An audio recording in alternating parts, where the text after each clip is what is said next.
Good evening. I'd like to welcome everyone to the May 3rd, 2022 Audit Committee of the Whole, and I'd like to call this meeting to order. There appears to be no speakers on the agenda for this evening.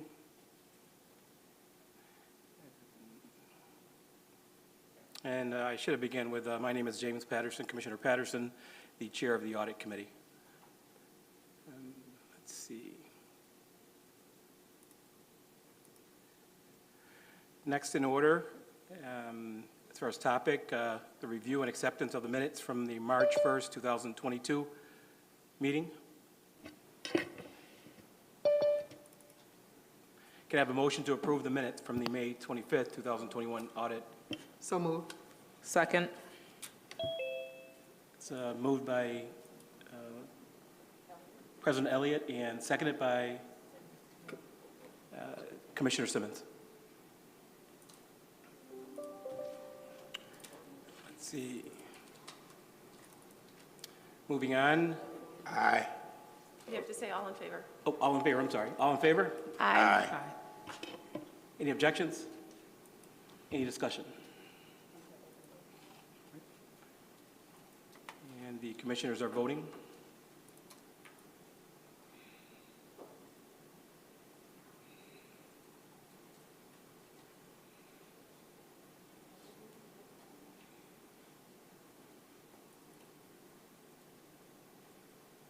Pardon me? Yeah, I voted. Has everyone voted?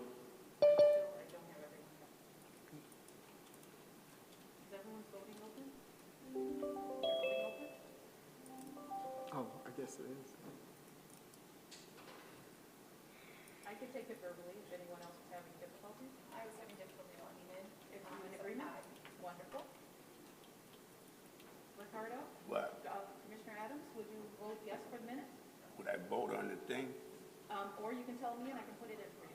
She could put me in because I'm having issues here I've with got the you. login. No problem. And we are just waiting on Commissioner LeBron. I'm in, but I don't know why. Actually, can you also vote for me? I'm just logging in. I have to change my password. No problem. Was that I affirmative? can't join them. Yes? Yes. Wonderful. Thank you.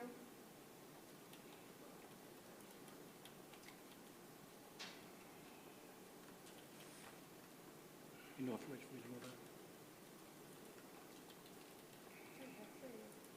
That was anonymous. Is that? Okay, next on the agenda is the Audit Committee discussion items. I'm now requesting that Ms. Henry Wheeler, the Auditor General, the Board's Auditor General, to facilitate tonight's presentations. Thank you, Commissioner Patterson. Tonight, we actually have all three auditors for the district here. The first speaker is going to be our claims auditor. They should be on Zoom right now. So specifically, the claims auditor, and in our case, Nairaki Smith, they are responsible for basically reviewing all payments made against RCSD. On behalf of the Board of Education, they'd like to present their March report.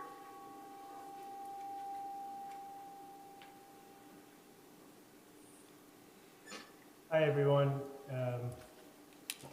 Thank you for having us, and good to see everybody. I'm Darren Acabelli, I'm one of the partners at Nairaki Smith. Richard Tooley will walk us through the report momentarily. He's been the point of contact on a day-to-day basis with the district as your claims auditors. And we will go through the March report and the highlights, and of course, we will certainly field any questions that you might have.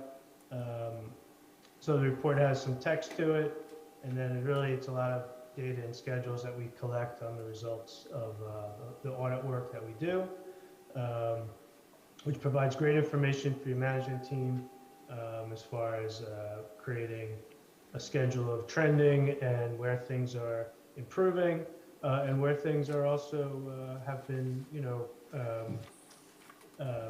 from an audit perspective, in great shape. When you look at the schedules and you see very few or no items found, that means that your team is doing a great job. And we just wanted to point that out. So where you see, you know, a sales tax line item, Rich will show you that there's no data in that line item. That means for all the claims we're looking at, you might have one or two in the course of the year where you paid sales tax, but that's a, you know, really a vote of confidence that your team's doing a great job. So I'll hand it over to Rich and we'll walk you through our report, and feel free to ask questions along the way. Rich, feel free. Sure. Do I have to share the screen to share the report, or is that going to be shared at the board? We're going to share it for you, I believe. Sure.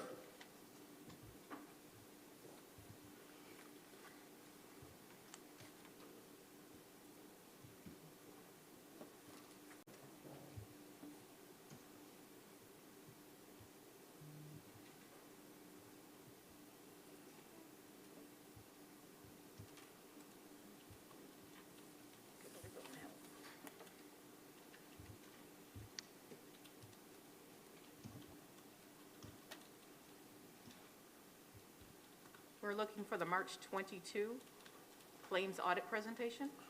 Thank you.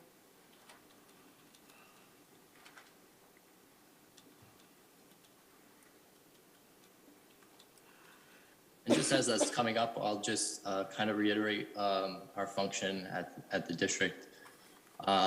We audit 100% of the transactions processed through the district, through 4 systems that the district has. That includes PeopleSoft, Concur Invoices, Concur Expenses, as well as the P cards.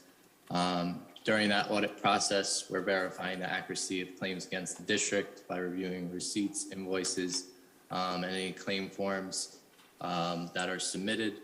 And that review is done in conjunction with the purchase orders and any supporting documentation to ensure that proper purchasing procedures were carried out by the district and that the payments are properly authorized, and they're based and that's all based on applicable laws and regulations. So now that we have the report up, so this is our report for the month of March 2022. And as you can see from the report, we've broken down this kind of the summary of the different systems, but just to give you the totals of we've audited total claims of 3,310, totaling approximately $54.6 million. We've made observations into 592 of those claims, totaling approximately $7 million.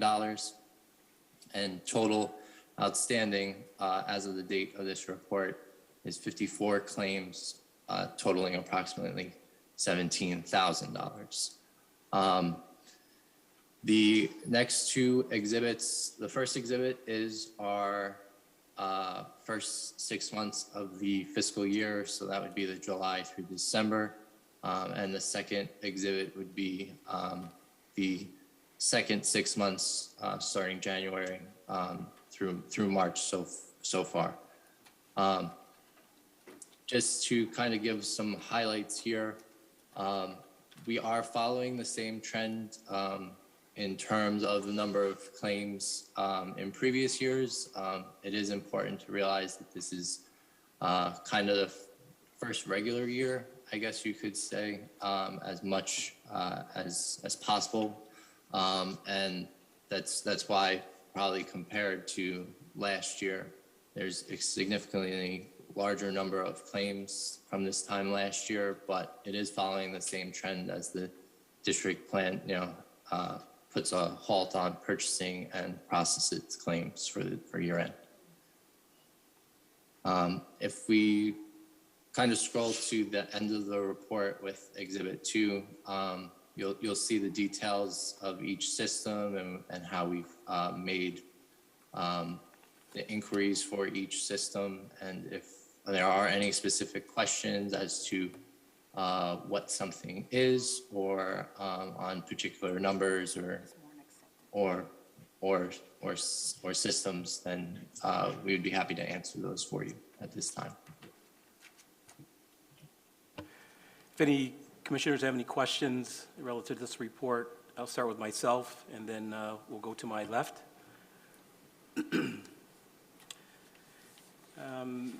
You might not be able to answer it. It might be something that the superintendent or her administration might be able to respond to. But looking at the report we'll start with part one, I should say, and part one and part two. There's a total of 10 invoices greater than 90 days outstanding. Is that pretty consistent that you would find something like that? I would say from our experience with other school districts, it's common to have payments that fall over 90 days outstanding, just in terms of receiving, the products or services. It does happen. Okay. Let's see.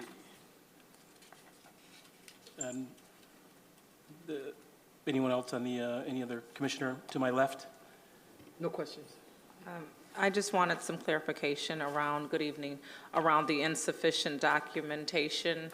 What is the length of time in which documentation should be submitted if you've identified? Can you give me some examples, I guess I'd say, of insufficient documentation and the time frame in which you expect to have that sufficient documentation entered? So timeframe's not necessarily up to us. It really depends on who has that information. It's usually information that was required during the requisition process that we want to review just to make sure that the district is being charged the correct rates per the contract. So as far as timing is concerned, we wouldn't necessarily have a specific time, but we wouldn't release the payment until that information was reviewed. So as we receive that information, then it's reviewed and released to be paid by the district.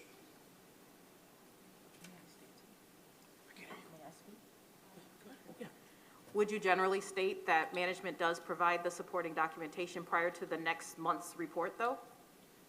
Yes, I would say we are following up on all outstanding items from month to month. So the items that you see on the exhibits are accurate. Commissioner LeBron, do you have any correction? Vice President LeBron, do you have a question? No, I do not, but thank you. Okay. All right, based on that, I'm going to request a motion to accept the March 2022 Claims Audit Report. So moved. Okay, We don't have any questions down here either. everybody else? Just, you know. Open it up. Second. Second. So that was, I thought I heard Adams and Elliott. Would that be correct? Can we, can I make a correction or make sure that everyone else has an opportunity to speak? So I apologize. You can withdraw the Motion? Yeah. So I'll withdraw the motion. Okay. No, we didn't have any other questions, or at least I didn't, but we weren't asked, so. Okay. So let's Commissioner? make the motion. Adams? No, I'm good. The only thing I was concerned about, it has 0 on here, fraudulent charge. Ain't nothing on there, so I'm good. All right. Okay, Commissioners, I apologize. This is only my second time chairing the Audit Committee, so I apologize that I didn't mention you by name. So let's go forward, please. Let's see, next. So we've got to do the motion again, right? That's right, motion again. Yeah, so I move that we accept the, Second. all right, accept the Ron report. seconded. All those in favor? Aye. Aye. Aye. Okay, unanimous. Right. Okay. You're up again, right? Is it supposed to be coming up here? No, it's not coming. The next up that we have is our external auditor, or Fried Maxick. So this would be the external auditor who is both responsible for auditing our ACFR, our annual financial reports. So Catherine Barrett from Fried Maxick is over sitting to your right, and she is going to actually be presenting first. Am I too close? First, she's going to present the single audit results from 2021. which should conclude our financial audit for the 2021 year. Catherine? Good evening, everyone. So we presented the audit of the financial statements back in December. We did have to delay the completion of the single audit because of the federal government had not released the compliance supplement for the fiscal year ending June 2021 at that time. That supplement was not issued until almost December 31st of this year. So that created a delay in us being able to complete the single audit section of our audit. The single audit is a compliance audit. If you expend more than $750,000 of federal funds in any given year, you're required to have this compliance audit. What we do is we make sure that you are compliant with the federal grant guidelines. We have to test no fewer than 20% of your federal grants. There were 3 programs that were tested this year to make up that 20%. Title I, Title II, and then the Carissa and Gears money associated with the COVID-19 funding. I'm happy to say that there were no findings or no instances of non-compliance that we identified during our audit. The last piece of this is the submission of the data collection form, which has been reviewed and will be likely submitted to the Federal Audit Clearinghouse probably before the end of the week. Does anybody have any questions on the single audit? Yes. So again, I'm going to start at my opposite end with Commissioner Adams and proceed to the right. I'm good. I'm good as well, thank you. Not at this time. No questions. And Vice President LeBron?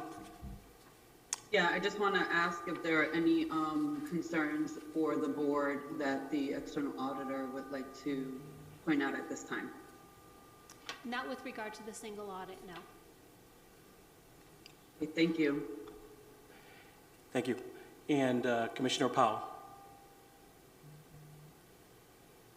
No questions, thank you.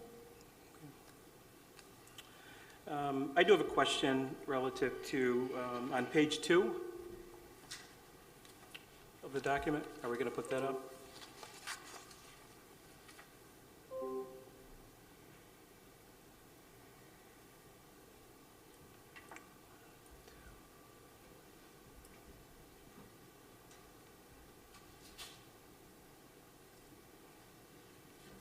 All right, the second paragraph down, it talks about a deficiency in internal control over compliance. Number 2, a material weakness in internal control over compliance. Number 3, a significant deficiency in internal control over compliance. And so the question I have is, number 1, have you detected either one of these deficiencies during your audit? And relative to paragraph number 4, it says, however, material weaknesses may exist that that have not been identified. See that last line in the third paragraph.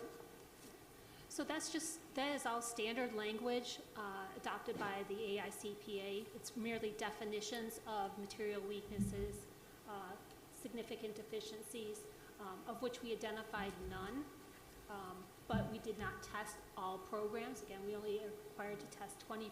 You are considered a low-risk auditee, and with that low-risk status, testing is only required of 20% of your programs. So there could be material weaknesses in other programs that were not tested. Okay. I can tell you historically, of all the programs that we've tested, we have never, I don't think we've ever identified a compliance finding for the school district. All right, and on to page 6, you talked about a low-risk auditee. So that's a positive thing for our listeners. It is. To be considered a low-risk auditee, you're required to have no findings either in your single audit or your financial audit. I'm sorry, no material weaknesses or significant deficiencies identified in your financial audit, and no cost findings in your single audit for a period of 2 years. So again, you have never been considered a high-risk auditee in my history. Thank you. Let's see. At this point in time, present time, I should say, relative to Resolution 579, I would like to request a motion to accept the 2022 financial audit plan, unless our auditor. 578? Yeah, sorry. Okay. This is single. So correction, once again, Resolution 578, I would like to request a motion to accept the 2021 single audit. So moved. Second. That's moved by Malloy, second by Adams. Online voting is open.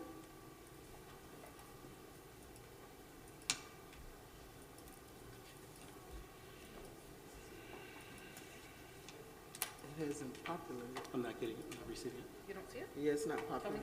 how, it's out there. So how would you like to vote, Commissioner Patterson? Yes. President Elliott? Yes. And Commissioner Adams, would you like to vote yes as well? Yes, I did. Okay, there it is. It finally showed up. Mine's not showing up. I did yours for you. Okay, great.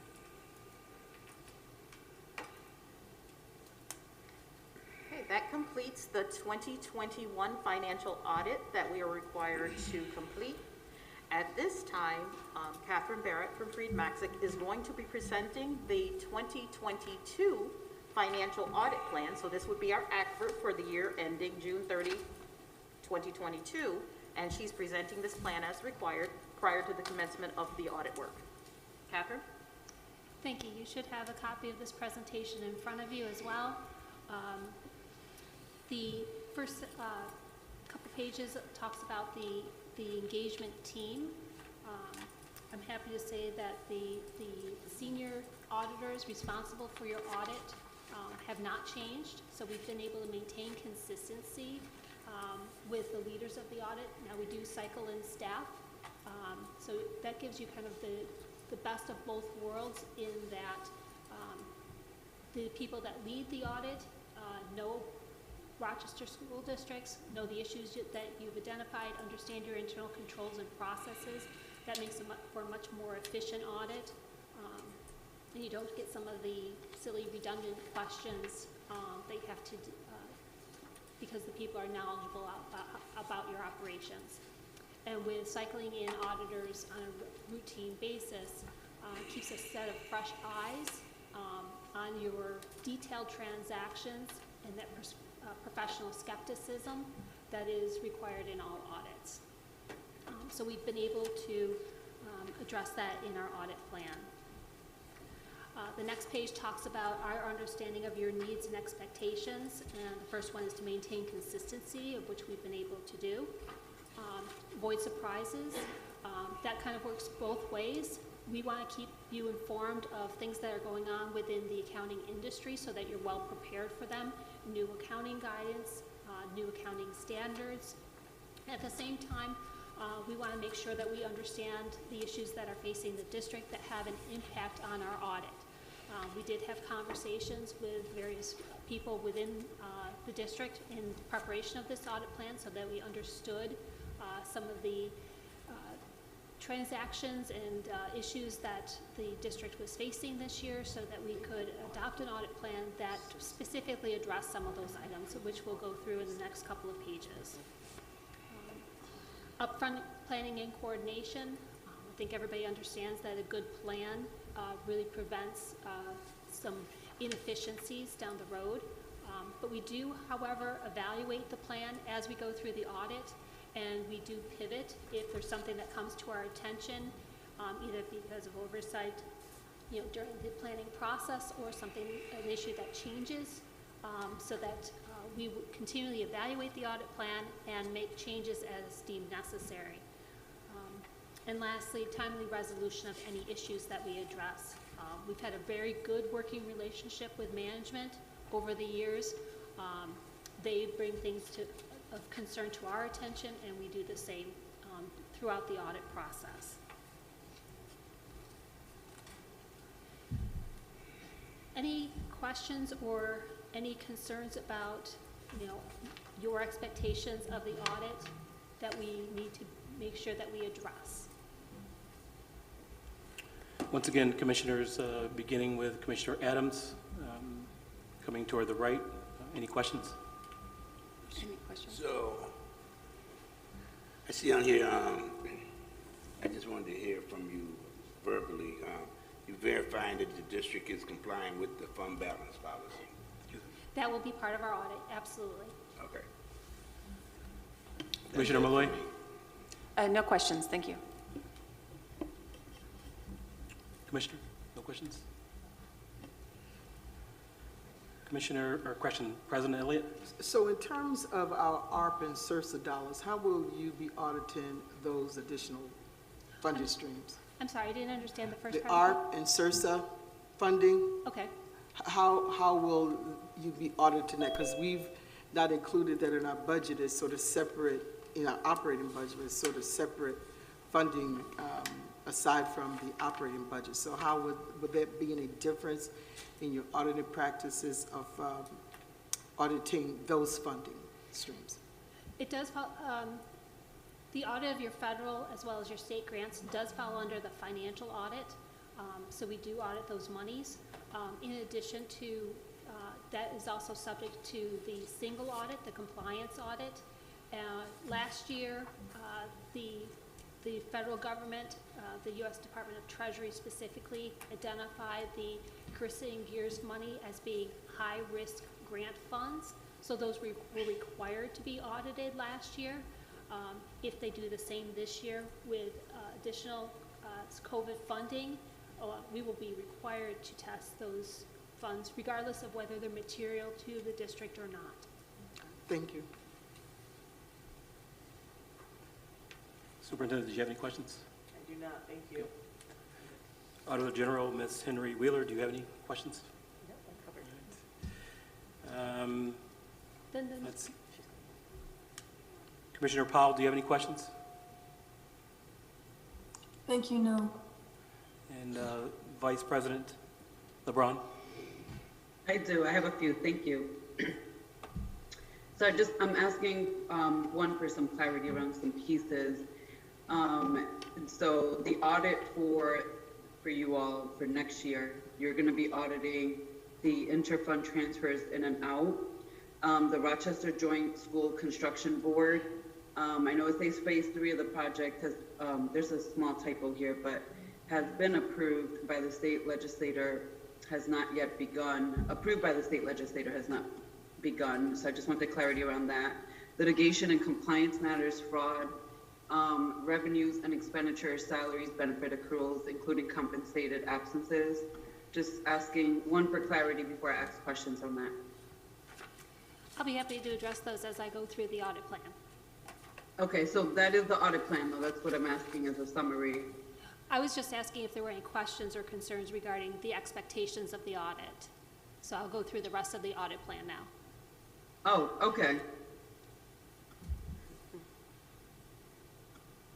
I have questions around those areas, so if you're not there yet, I'm going to stop and let you finish. I'm sorry. You can continue. Okay.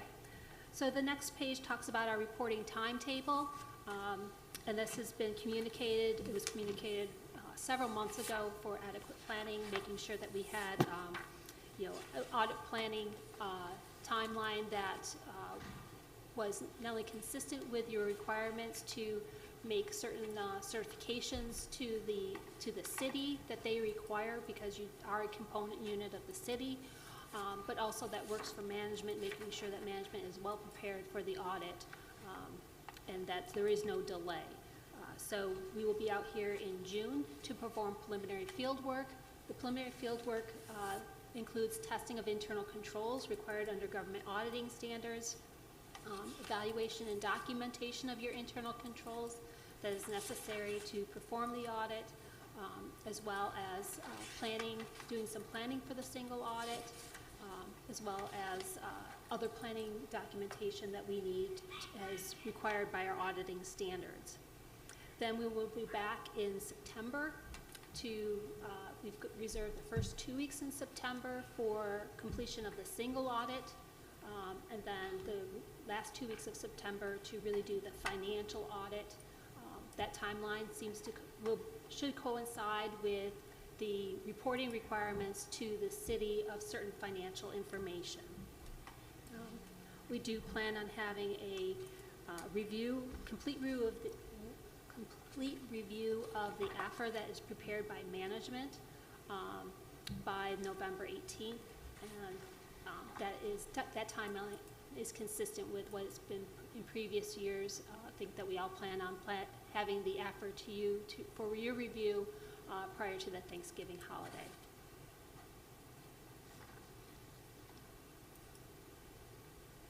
The next page talks about the objectives of the audit. We hope that our independent audit lends credibility to the financial information that you are provided with on a regular basis. It's been a number of years since we've had any material audit adjustments, so I think that you should feel comfortable that the information that you have on a regular basis from management is fair and consistent and provides you with the information that you need to make timely decisions. For the Audit Committee, you have a fiduciary responsibility to oversee the audit. That includes, review of this audit plan, making sure that you don't have any concerns with the audit plan, as well as reviewing the AFR and making sure that there are no material misstatements therein. And then for management, we're a constant consultant for them. They've been more than willing to call us as questions arise. We speak frequently, and that helps make sure that we're all on the same page when it comes to the audit. And again, preparation of the audit plan and knowing the issues that we are facing as we go into the audit. It's been a very good working relationship throughout the years.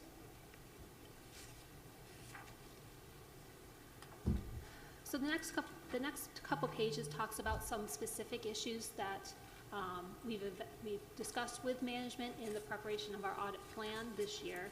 And it's split into organizational and industry developments.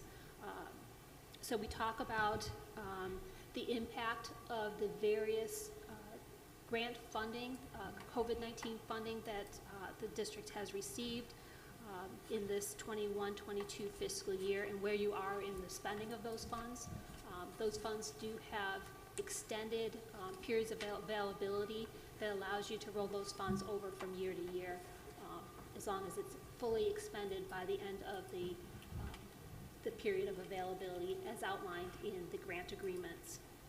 I did have a lengthy conversation regarding the settlement of collective bargaining agreements and the possibility or likelihood that you will have retro pay issues or liabilities that are accrued at the end of the year, and making sure that our audit plan includes the review and evaluation of those retro pay calculations to make sure that they are fairly stated. We also had a conversation with council a few months ago regarding the Child Victims Act and the potential increased liability that the district will be facing with regard to those claims against the district. Those claims are very complicated, and there's certain types of claims within that are more current in nature, and we'll be evaluating the current versus long-term liabilities that need to be accrued by the district with regard to the Child Victims Act. And then lastly, we talk about where the FMP is within the phase 3 and the impact that will have on the financial statements, because the FMP and the Joint School Board is a component unit of the school district. So they maintain their own set of accounting records, although they're maintained by management here.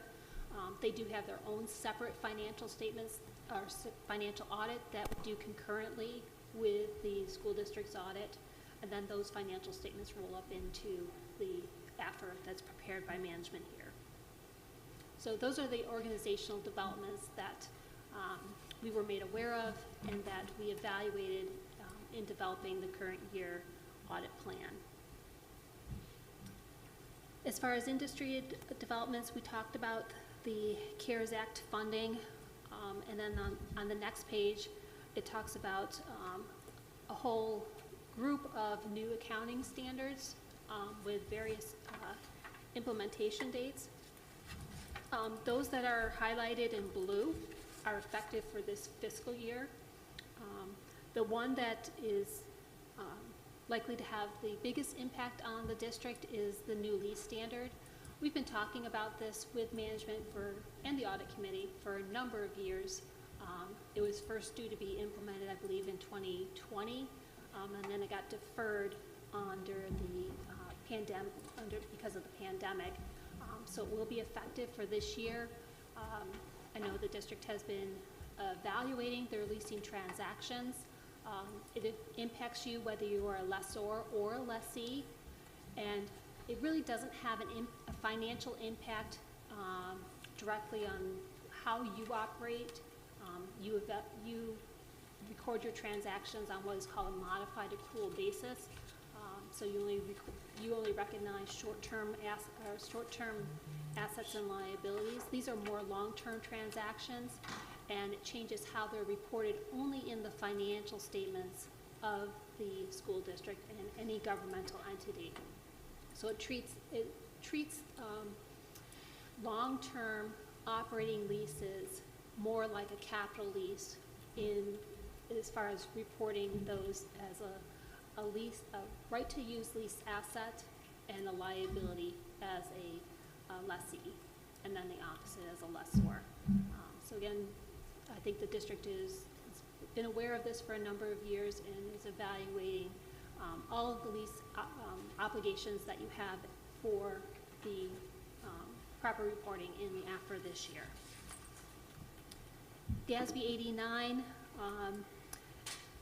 not likely to have a significant impact on you, but it does change how interest costs during the construction period are accounted for. They're now requiring them to be reported as an expense item rather than capitalized, which is a complete reversal of how they felt that they should be treated previously.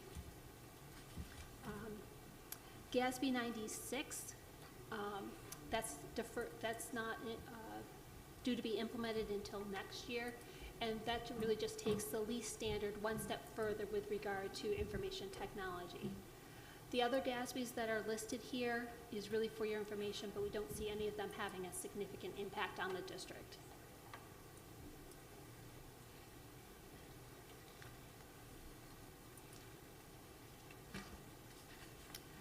The next page talks about our strategy, and our strategy really hasn't changed. It seems to have been a strategy that we've applied every year, and it works for us and for the district.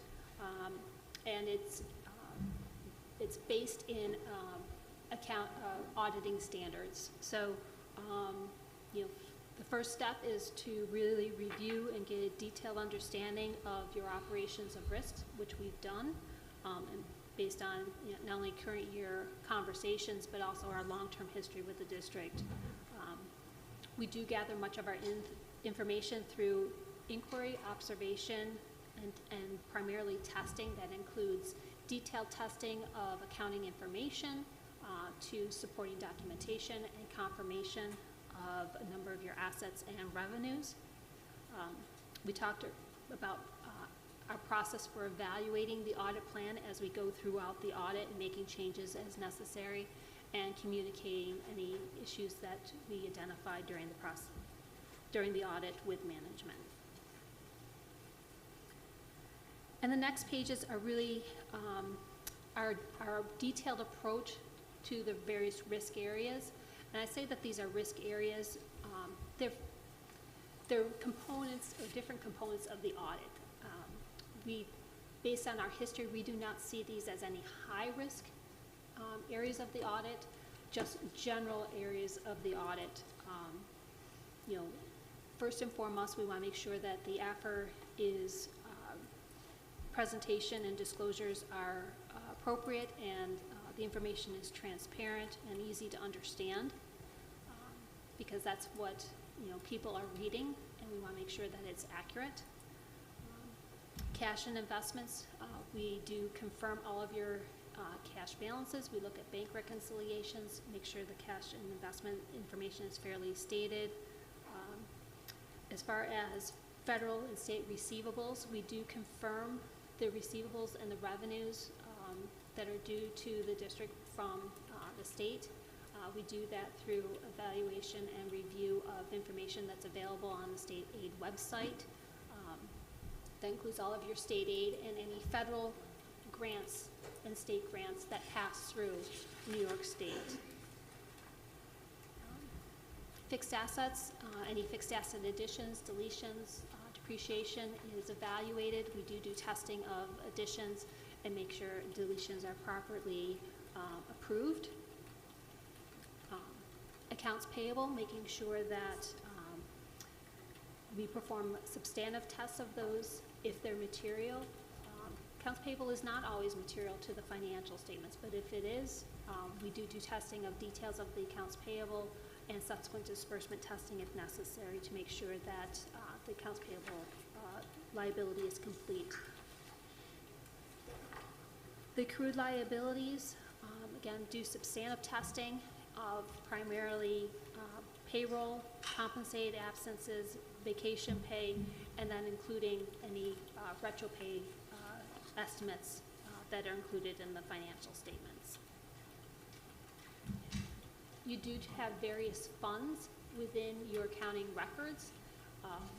There are certain compliance requirements with regard to those transactions and balances, and we make sure that all the interfund transactions first and foremost balance between each other, and then there is no issues of non-compliance with various guidelines dictating how those funds are to be used and aged. The retirement systems, you are part of the New York State as well, the employee retirement system. You were required to implement GASB 68 a number of years ago, which requires you to report on your financial statements the long-term liability from your participation in those plans. So it includes a long-term liability as well as deferred inflows and deferred outflows. All of that information is provided to the district from the employee and teachers retirement system. I can tell you that there can be vastly different numbers in those three classifications of financial information on your financial statements. You don't control that information. It does not have an impact on your retirement bills, or your expenses in any particular year. It's really just making sure that the AFR includes those long-term liabilities, deferred inflows and deferred outflows.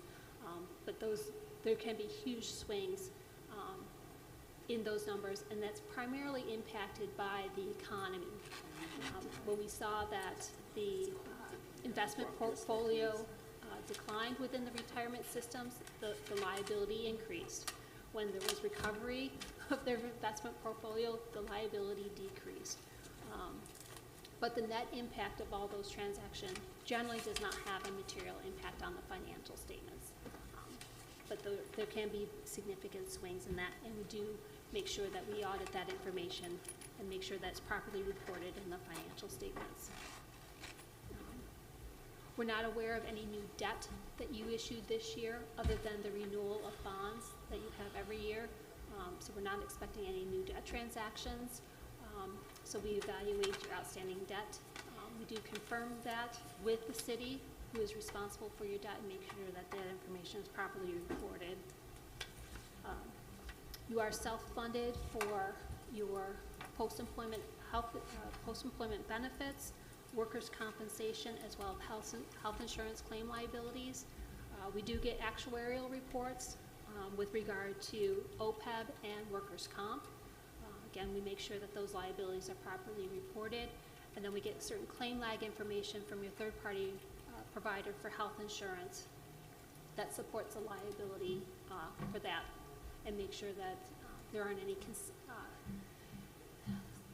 unusual swings in that information that will lead us to question that.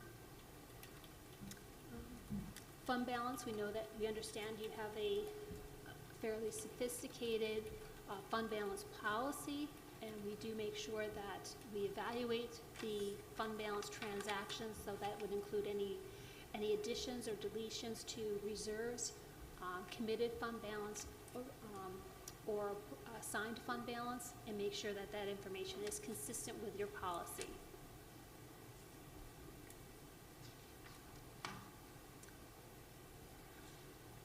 Revenues, we do test a significant amount of your revenues to third-party confirmations. That includes confirmation of the city's contribution to the district, as well as state and federal aid that passes through New York State.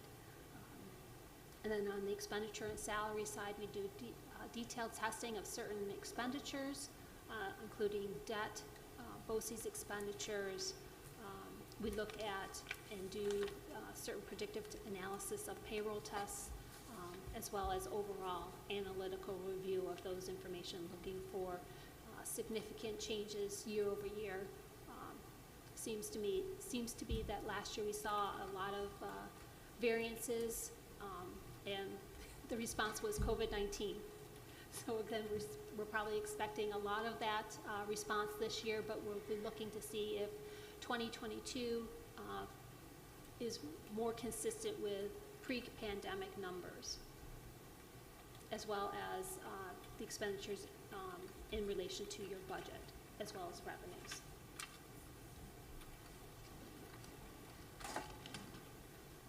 Interfund transfers out, again, you have certain legal restrictions on what you can transfer, and making sure that that information is properly recorded and that there are no inconsistencies in that.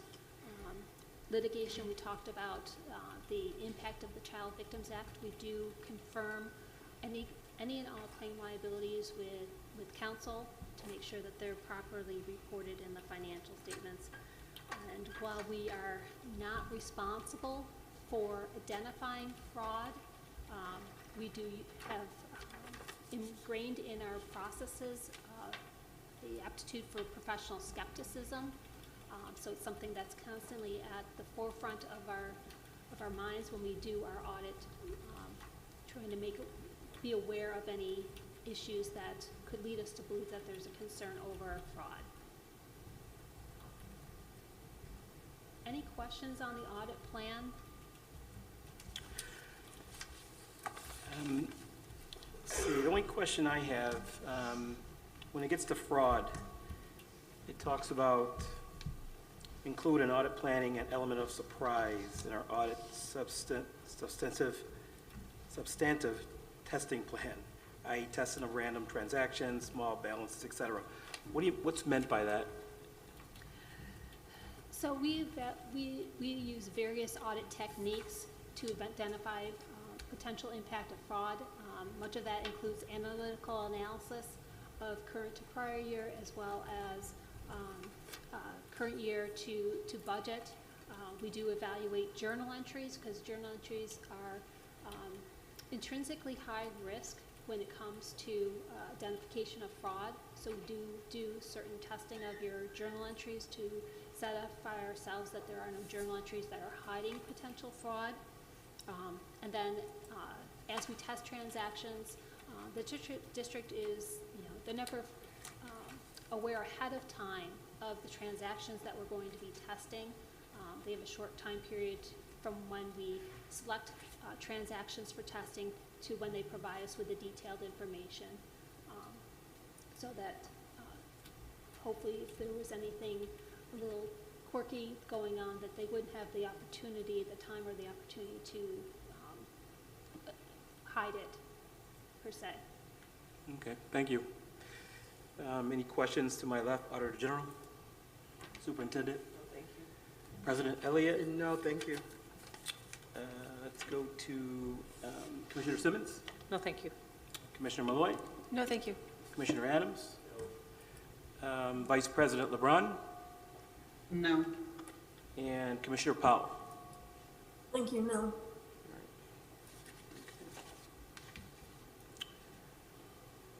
Okay, based on that, let's see, the resolution, we're going to vote on Resolution 579. I would like to request a motion to accept the 2022 Financial Audit Plan. So moved. Second. It's Commissioner Malloy and seconded by Commissioner Adams.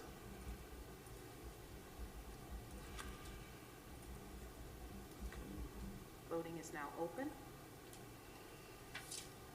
Commissioner Adams, would you like me to vote for you? Or is it working for you? No, oh, now it is. It is? Now it is. It's Good. slow. Okay, I have everyone.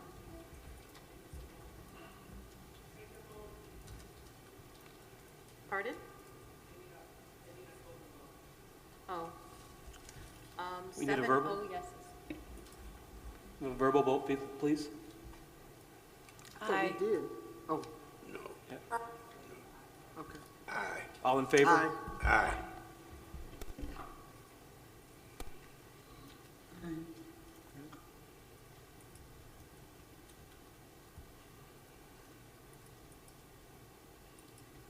Okay. That concludes our 2022 audit plan. So the next time you will see Ms. Barrett is at the conclusion of the financial audit in December to go over our ACFA results. Thank you so much. Thank you. We look forward to working with you again. Have a good evening. Thank you. You as well. And I have a very brief update. My team is actively working and actually bringing to closure the graduation audit that has been requested. We're probably 75 to 80% done reviewing the work, doing some final items and testing for that audit. So the next time I come to you, I may possibly need, depending upon what the meeting schedule looks like, I'll be then presenting the findings of the graduation work that we performed. We did take the look back that was requested back, I think the question started in the 2019 graduation year. We did testing up through the current period. We visited 6 schools. We did testing on 8 schools. We did a number of things such as cohort tracking, graduation tracking, looking at schedules, regents exams, and lots of different areas in there, plus a considerable amount of analysis. So we look forward to coming back to the board and administration with that audit work. Thank you. That concludes mine. And Madam President, that concludes the Audit Committee's report. Thank you. And so the next committee is Policy Committee. Commissioner Commissioner Powell? Thank you. I'd like to call for a 5-minute recess before we start, so folks can get bathroom break if needed. Need some water before I start a coughing fit, okay? If that's acceptable to everyone? I'm going to make a motion to adjourn the Audit Committee meeting. Oh, right. So moved. So moved. Powell, and we need a second. Seconded. I believe that was Second. Simmons. And Did you get it? yes, I did. Take a vote. Aye. All in favor? Aye. And it's also online voting is open.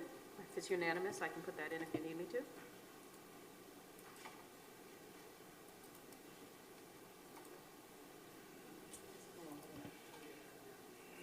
There we go. Here's your coat.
thank you especially to our staff who took note that we need a resolution to suspend our terms of video conferencing policy 2350 so that we can give everyone who's on Zoom an opportunity to participate. This has got to be a first where the chair has had to remotely chair a meeting of in-person board members. So we'll just do the best we can with this. But I am COVID positive, and we do have one other board member who has complications due to illnesses amongst children. So can we begin the meeting with a motion to suspend policy 2350? So moved. Second. A motion by Commissioner Malloy, seconded by President Elliott. Any discussion? All in favor? Aye. Let the electronic voting catch up with us. Yep, online voting is now open. Thank you. And I know it hit different people's screens in different orders, so we'll be patient with the system. And Charisma, you'll let us know when you have all voted, votes counted? Yes.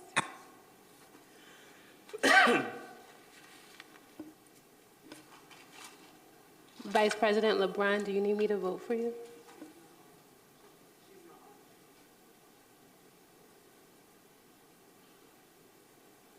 I don't see her on the Zoom remote panel. Just, yes, we didn't need that resolution, at least not until she returns. We're all set. The motion passes. Did it pass 6-0? Is she still absent? So not yeah, in the- it's 6-0. Because she's All not right. currently in the meeting. Right. Hopefully she'll join us soon. The next action required is a motion to approve the meeting agenda. I'll entertain such a motion now. So moved. Motion. Seconded. I think I heard President Elliott first.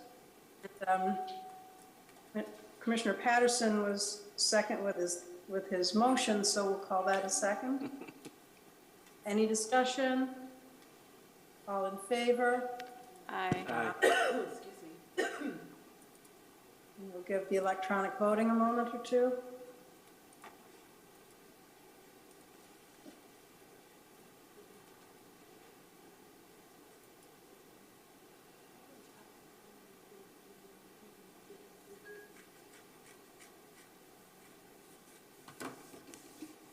Just waiting on Commissioner Patterson. There's nothing on my screen. Do you need me to vote for you? Do you need me to do it for you? Yes.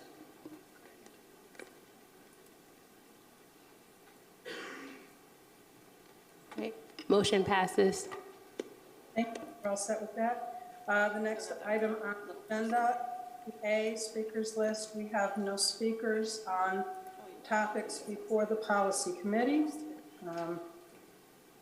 Which brings us to item 3A. I want to open tonight's meeting with a reminder of some basic parliamentary procedure that for some will be like, okay, yeah, I kind of knew that in the back of my head, and for others it'll be a new notion. Charisma, do you want to put that website up? There are a couple of things that person who's chairing a meeting cannot ignore. Anything that basically anything that starts with the word point of order, point of privilege, essentially that the chair stop the proceedings and determine whether the point of order or point of privilege is relevant to the proceedings. Why is that? Well, if a chair moves forward without attending to a point of order, they might end up calling for a vote that doesn't have a motion or doesn't have a second, or some other aspect that would flaw the vote entirely. So it makes sense to pay attention to a point of order. And so then there's the point of privilege. There's two kinds of privilege. One is general privilege and the other is personal privilege. The one we almost never use and the other we tend to misuse. A point of general privilege would go something like this. Madam Chair, a point of general privilege. The chair would then say, what is your point? And that the point might be, there seems to be smoke coming in from out in the hall. I think we might need to evacuate the building. That's an example used in the this website that's on your screen called Jurassic Parliament.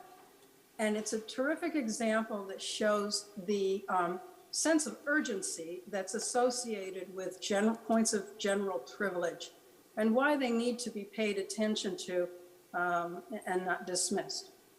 But the chair has to acknowledge the speaker in order to know whether the point of general privilege is relevant to the meeting's proceedings or not. Points of personal privilege is where we tend to get hung up, and this is the result of a long-standing misuse by our board that's generally been considered acceptable so long as the meetings continue on. A point of personal privilege is supposed to attend to matters of an urgent nature that have a relevance to the proceedings. For instance, and I'll use an example that I often have to use without even raising the point of personal privilege. I often have to say, I cannot hear the speaker. Could the speaker please speak into the microphone? Those are, in fact, examples of points of personal privilege. And in our small group setting, we tend to relax the rules enough that we don't actually call for specifically a point of personal privilege and then wait to be recognized. We just get to the point of, can you turn the microphone on? Can you speak into the microphone?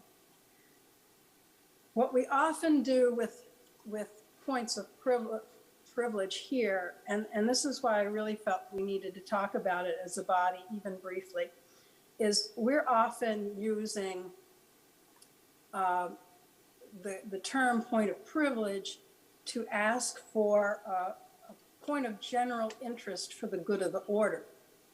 It doesn't necessarily have bearing on the agenda for that meeting, and so at the very least should be considered at the end of the meeting after the scheduled agenda item has been addressed.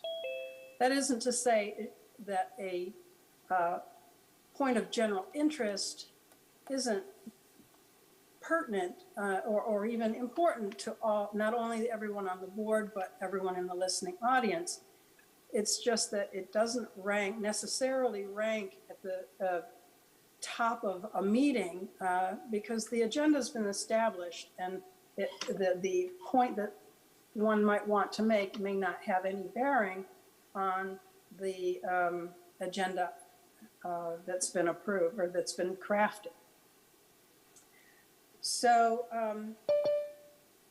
as I've already given you an example, kind of the point of general privilege, the member says the furnace is about to explode. You definitely would want to pay attention to that.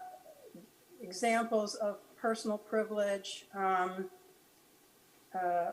also that reinforce my point.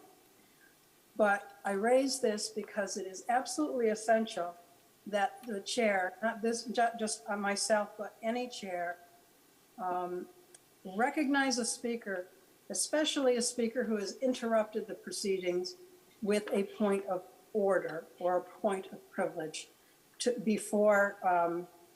in order to make a determination whether that speaker should be allowed to continue speaking. To cut that speaker off before they have even articulated their reason is misguided for many reasons. And this website, JurassicParliament.com, is a terrific resource for those who would like to know more about parliamentary procedure, and I highly recommend it. Are there any questions or discussion points on what I've just offered up? Commissioner, And, Charisma, Commissioner- you'll walk me through the hands because I cannot see the dais. yeah, Commissioner Powell, I have a question. Is it really necessary to stand up when you're making a point of order? No, that would definitely be more characteristic, for instance, of Congress, where you're seated at a desk and the presiding officer is facing the membership. Certainly that isn't the case for us. That's certainly our little modification. All right, thank you. Commissioner Malloy has her hand up. Yeah, I just wanted to say thank you for telling us more about this website. It looks great, and I'll be using it as a reference. So thank you for that. Any other comments, concerns? All right, Yeah. very good. No, Commissioner Adams has a question. Yes. Yeah, was this a PD?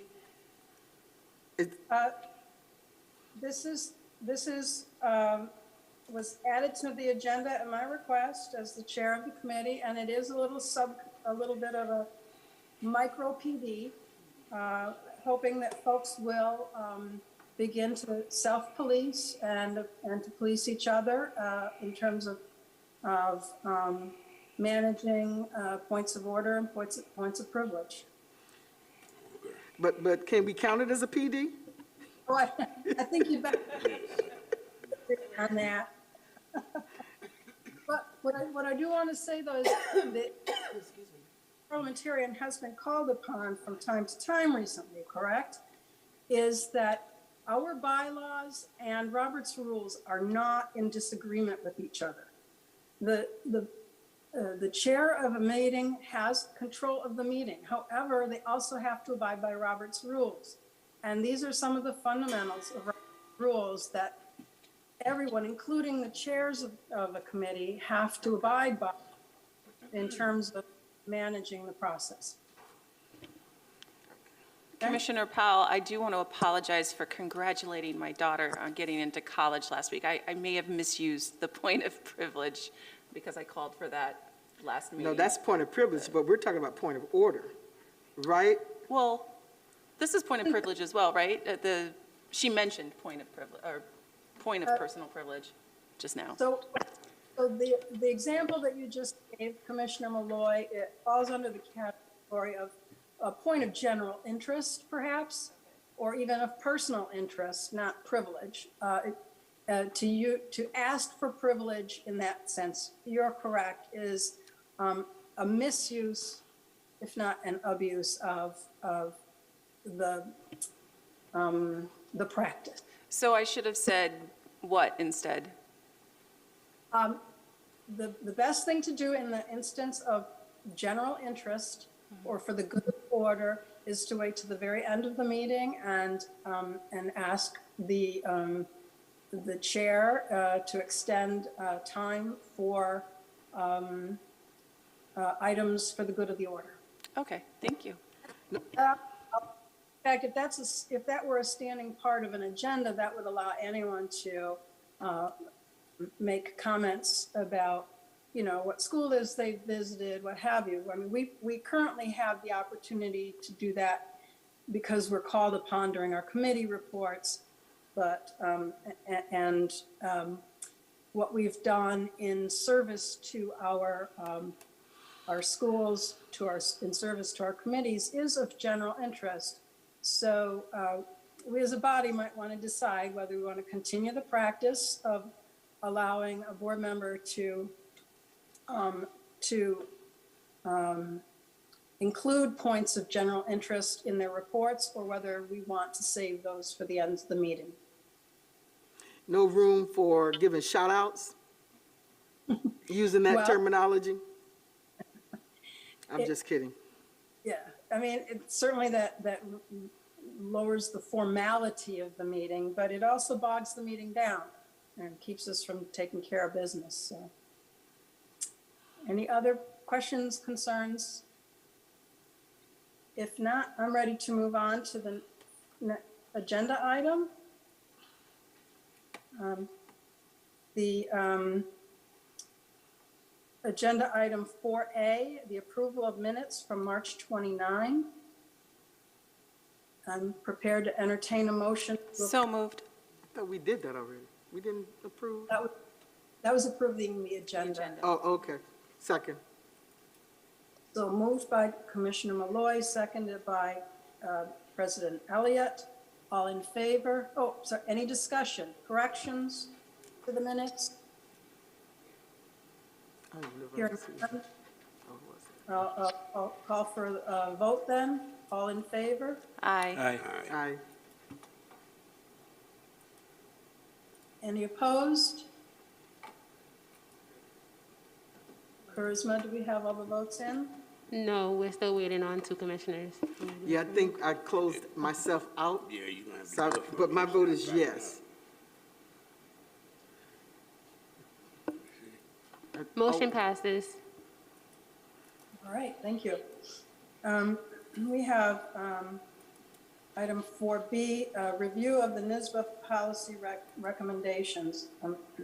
Again, we present these each month because the board has agreed to pay for the service of evaluating our policy manual and new potential policies. This was what was provided to us this month, or last month rather. Adrian, would you like to speak to this, or is it self-evident? It's largely self-explanatory. They sent this, it's dated March. It references a number of policies. I would just ask that the commissioners and the viewing public to note that it does, the policy numbers don't necessarily align with district policy numbers. Some of them do. Some of the, if you look next to the document, it references, recommended versus required. The policy that's listed as recommended, the district does have that policy in place. I've taken a look at all the policy recommendations, and I will bring back some discussion to the subcommittee. Some of the policy recommendations, they have specific policies for some issues, while we weave those policies into other policies that we have. So for example, they have 2330 executive session policy, whereby we in our board bylaws, for example, we have sections that talk about executive session. So that I have reviewed, and I will for some of the pertinent points, I will bring back to the policy subcommittee for further discussion. Thank you, Adrian.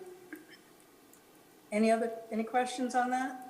Yes, so with regard to, I'm looking at school district officer and employee code of ethics and executive sessions, as well as teaching about controversial issues. Those seem to be, timely for us, actually. And so, but I'll ask about, Adrian, I don't know if you have any information about these. Now, what is contained, for example, in the executive session that they're recommending, as well as teaching about controversial issues? I mean, talking about timely, and also in reference to employee code of ethics. What's, if you could just, a couple of. So the executive session item, for example, they noted that we revised the policy to reflect instances where it's permissible to disclose information from executive session as delineated by the commissioner's decisions. And really, what they're saying is, certain matters covered in executive session are confidential. But in some instances, the board as a body can waive that privilege if the board so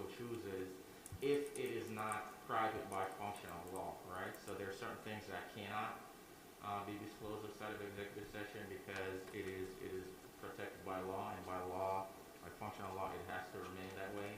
And there's some matters that are potentially disclosable if the board as a body so chooses.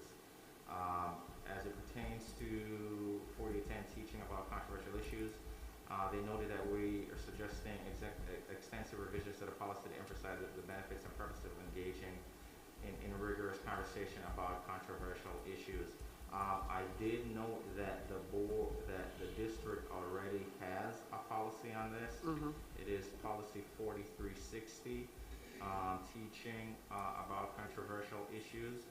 Now, some of the information, in there is going to be subjective. It depends on verbiage and language, but I think we can do an in-depth kind of comparison, at the kind of subcommittee and decide if it is sufficiently different as to warrant, kind of updating. But the district does have a policy on this already. So in terms of code of ethics, what kind of language has been included or changes have been included in the employee, school district office or employee code of ethics? The code of ethics, it really just talked about the executive session item that I just mentioned. Oh, Yeah. okay, so that relates to. Right, so they included that in there, so Okay. they have, kind of like we do, they have general policies and specific policies.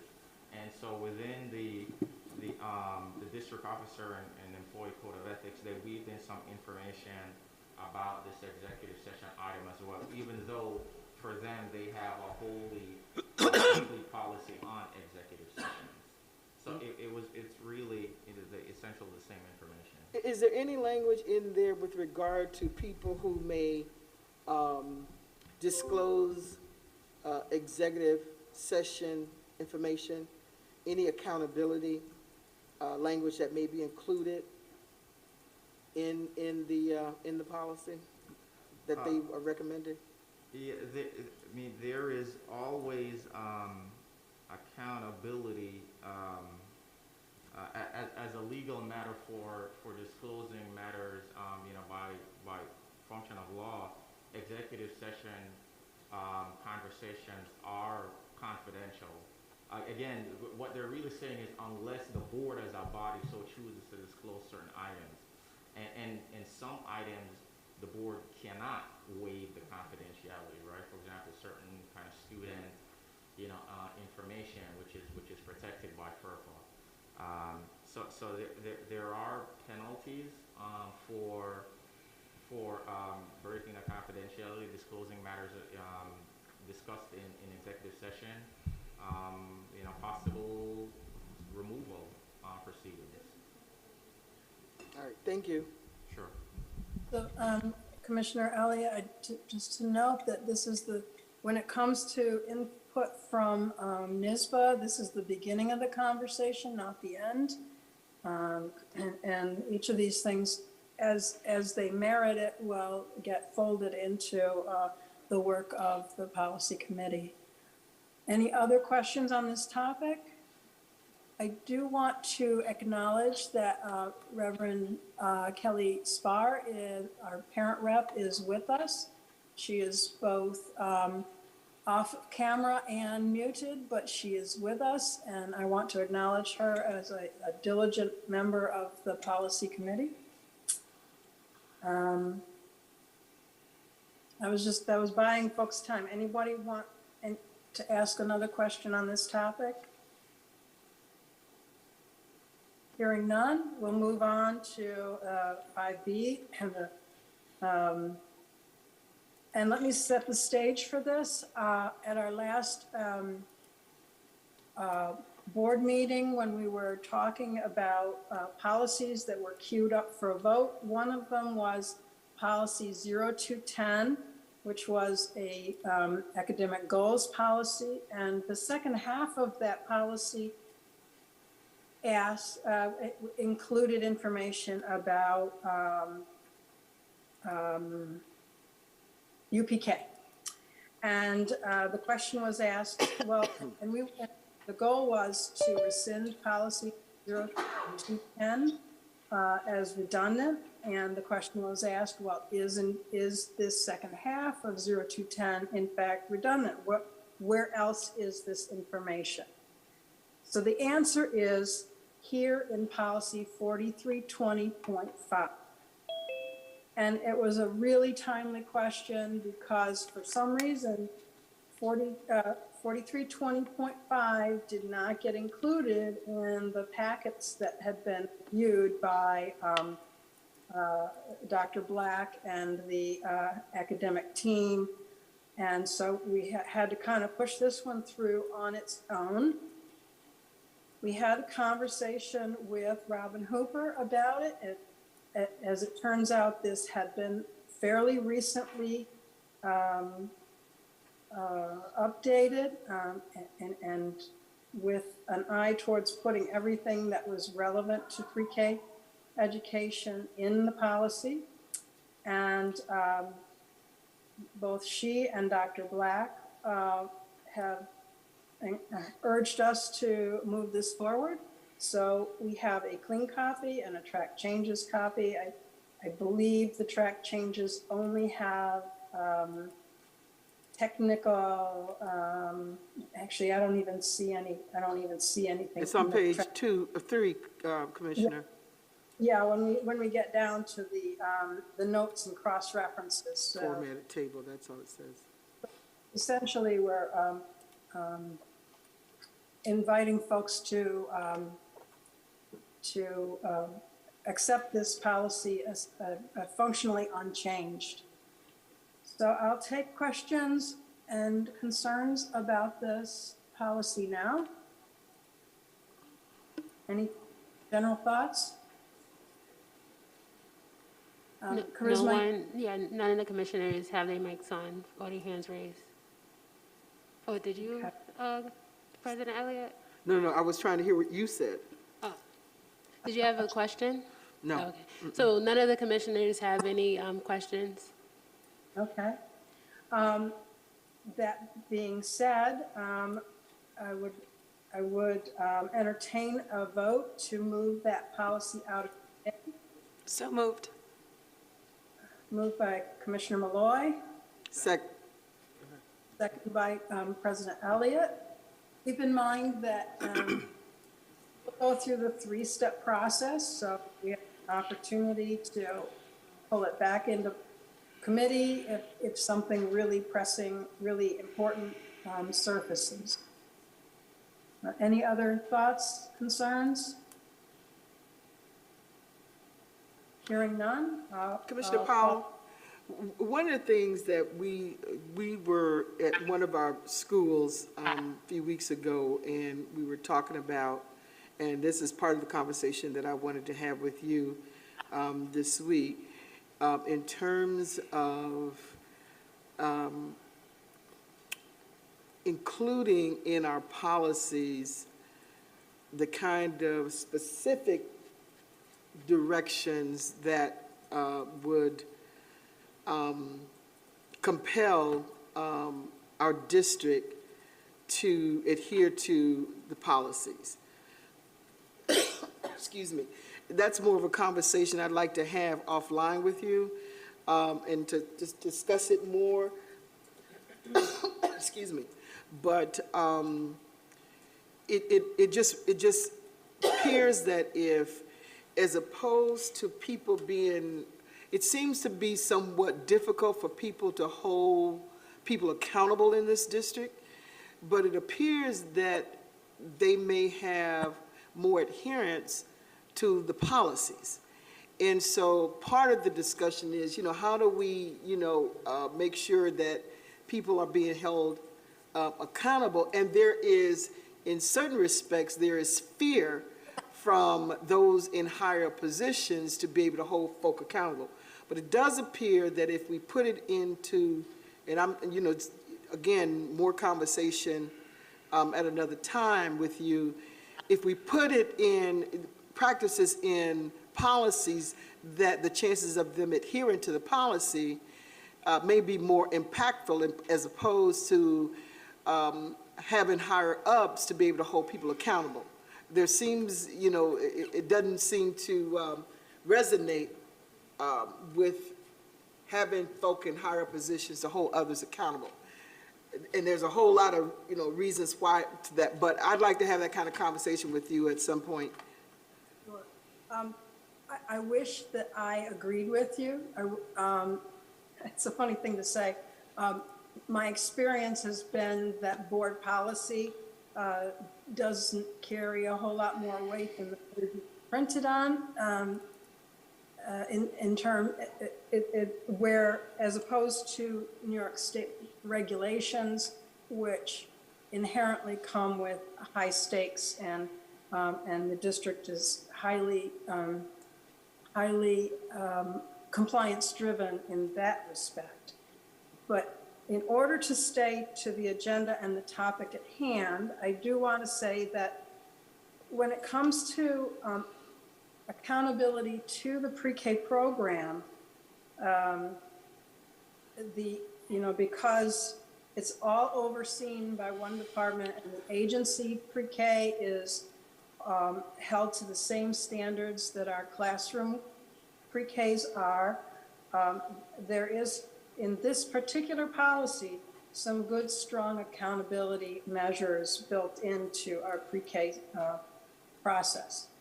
Well, it does have something to do with this particular policy, but I won't talk about it at this time.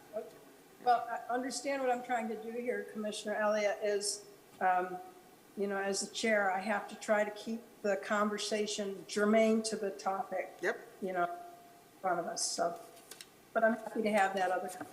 Yep, thank you.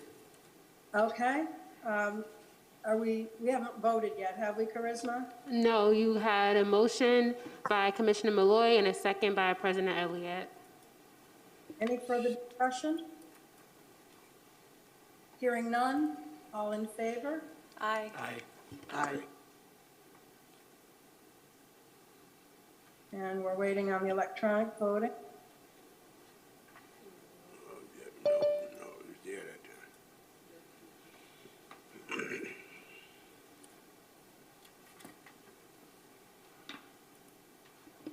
I'm just waiting on 2 commissioners to vote.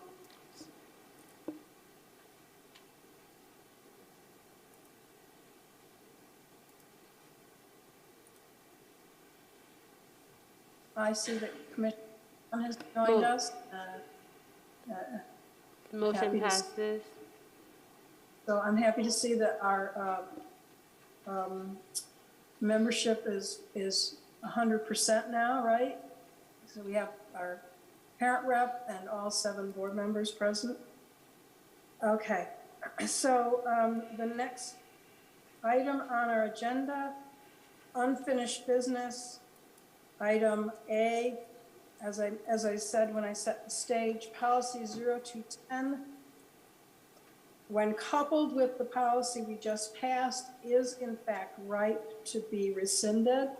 And I would like for the board to advance it out of committee again for a second time.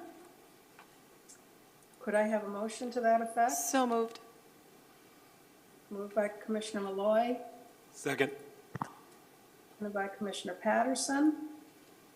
Discussion? Do you have any other loose ends?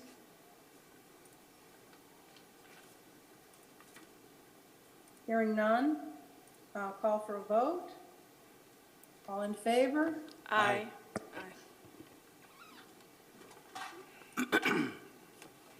LeBron, your vote? Didn't come up. I'm a nay, because I don't know, I just jumped in and I don't know where you guys are at, so I will be voting no. I don't like to vote on things I'm not aware of. Okay. All right, we're just waiting for 3 more commissioners. What?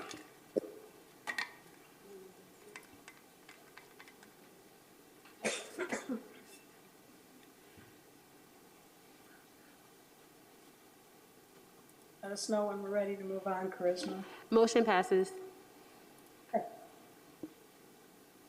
All righty then, that takes us to item C, part of the 4000 series. Charisma, did we already presented the We already presented our PowerPoint on this, didn't we? We didn't necessarily do a PowerPoint for these specifically. A couple of these policies were stragglers that was part of the previous policy revision, policy process. So they don't necessarily go together, but we brought them here last month for the last policy meeting. All right, so now let's just walk through each one. Charisma, if you want to pull up the track changes version of each, starting with 4,000. And we'll just walk through each one.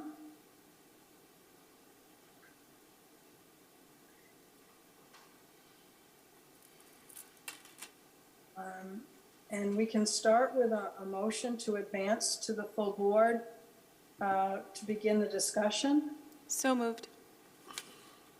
I have a motion for policy 4,000. Second. Waiting on a second. Second. Was that Commissioner Patterson's voice? Yes. Okay. Questions and concerns about policy 4,000? This was reviewed by Dr. Black. Is Dr. Black with us tonight? Yes, she is. You're in person, are you? I don't see you on this. Nope, she's here. I didn't know if I needed to look for you on the on Zoom or in person, Dr. Black. Are there any comments you'd like to make to any of these, starting with policy 4,000? No comment at this time, and good evening.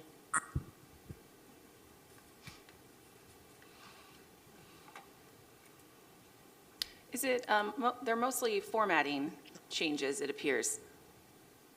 The vast majority of it is, there was a tiny bit of wordsmithing, which is evidence that it was reviewed. For instance, there's recommended that we strike on page, I think it's page 2, strike the sentence continuous student improvement, etc. I just got an Acrobat Reader thing right in front of it. I can't see it. Okay, so those look like the only real changes to the document. Yeah, a couple of sentences removed, but function the same. Okay, thank you. Any other questions? It is my expectation that we will have an exhibit attached to 4,000 that will reflect the academic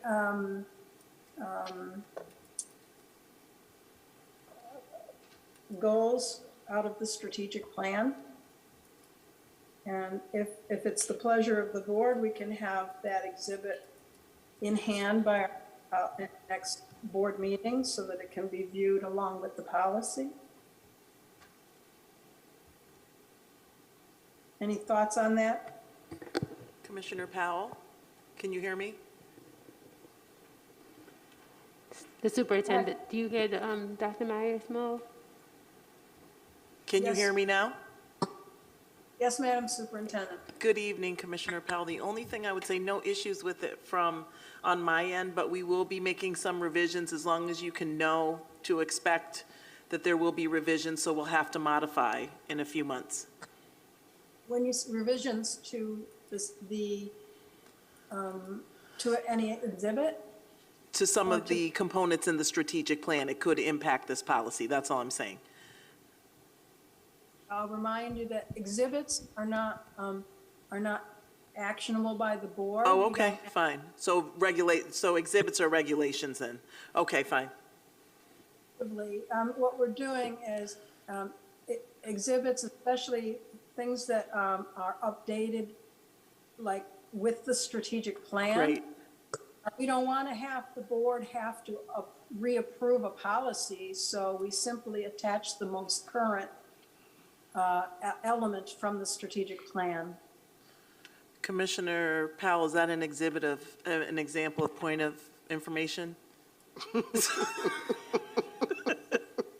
I'm sorry, I had to do it.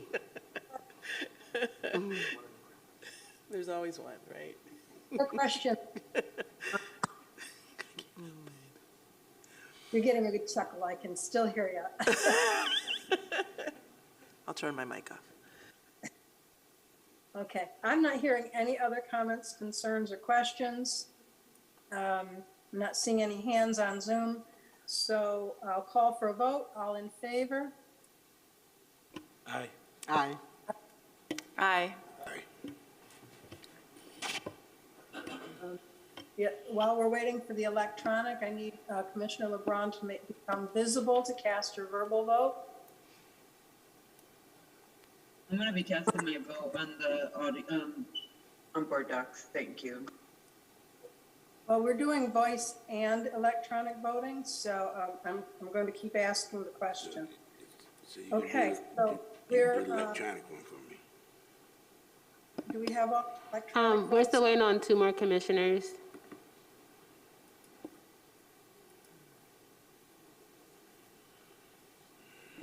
All right, motion passes unanimously. Okay, thank you. That brings us to policy 4320, arts education. If you want to pull up the track changes version. Charisma, please and thank you.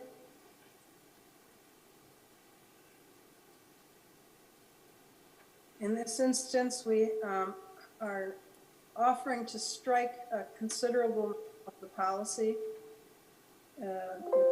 language that was deemed redundant. If you have any questions, I ask you to direct them directly to Dr. Black.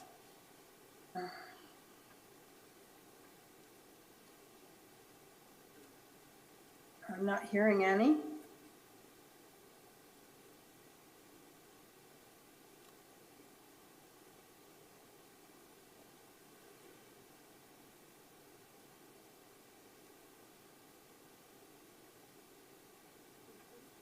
I think we're ready to vote. Yeah, none of the commissioners have any questions. All right, in that case, let's see, did I already ask for, I didn't ask for a motion yet. No, you did not. So moved. From Commissioner Malloy. Second, Can someone second? Second. was that Commissioner Simmons' voice? Yes. Correct. All right, we have a motion and a second. If there is no further discussion, all in favor? Aye. Aye. Aye. Commissioner LeBron, can you come on screen and cast your verbal vote?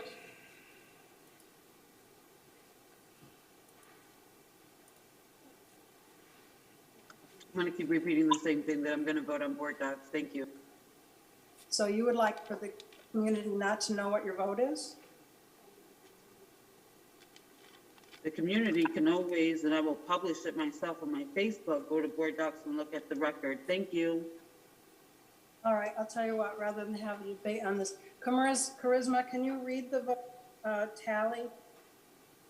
I'm still waiting on 2 commissioners. Am I one of them? I thought I voted. Wait, the last one is Commissioner Simmons. Say it again? We're good, it's unanimous. Okay. Vote is unanimous. Now we know how Commissioner LeBron voted. There you go. Thank you. So the next policy is policy 4350, the multicultural global education policy. Charisma, if you want to bring a track changes version of that up.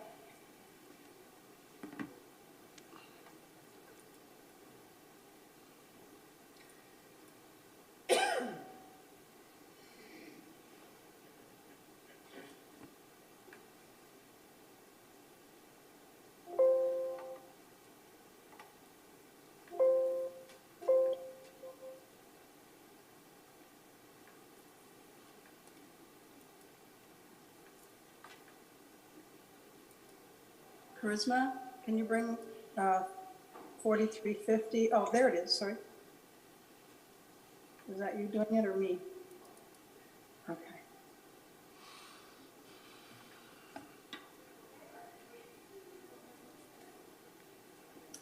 Can I get a motion to advance this to the full board? So moved. Moved by Commissioner Second. Malone, seconded by Commissioner Adams. What are your questions? Doesn't look like there are any. For the Hold viewing, on, I'm pondering. I'm just looking and I'll the give- second paragraph, Commissioner Powell, where it's saying, you know, this curriculum will be implemented via culturally relevant instructional strategies that are student-centered and create the conditions for students to be engaged in learning environments that incorporate an equity and inclusion lens consistently, and it goes on to say as a result of multicultural, what have you. This may be a different policy that I need to be thinking about, because I want to make sure that the students are safe when they are learning and strategies are being implemented, and that the conditions that are being created based on these strategies are creating a safe environment for our students. So is this the policy that would need to be presented in? Or is there another policy that might capture that well? Because we want to make sure that instruction is safe for students. well, there are probably any number of policies that might apply, including the policy that was alluded to earlier, the teaching of controversial topics. But let me ask Dr. Black to give a kind of an overarching view of how she went about reviewing the whole 4,000 series for inclusiveness and consistency from policy to policy. Can you do that, Dr. Black? Sure. And just for clarity, the part that I'm honing in on most importantly is the instructional strategies, what we might think is a strategy. Thank you for the question. So on 4350.10, where that sentence was added, it was to deliberately call out equity and inclusion in the design of instruction, specifically around multicultural experiences. And so that was added for this purpose.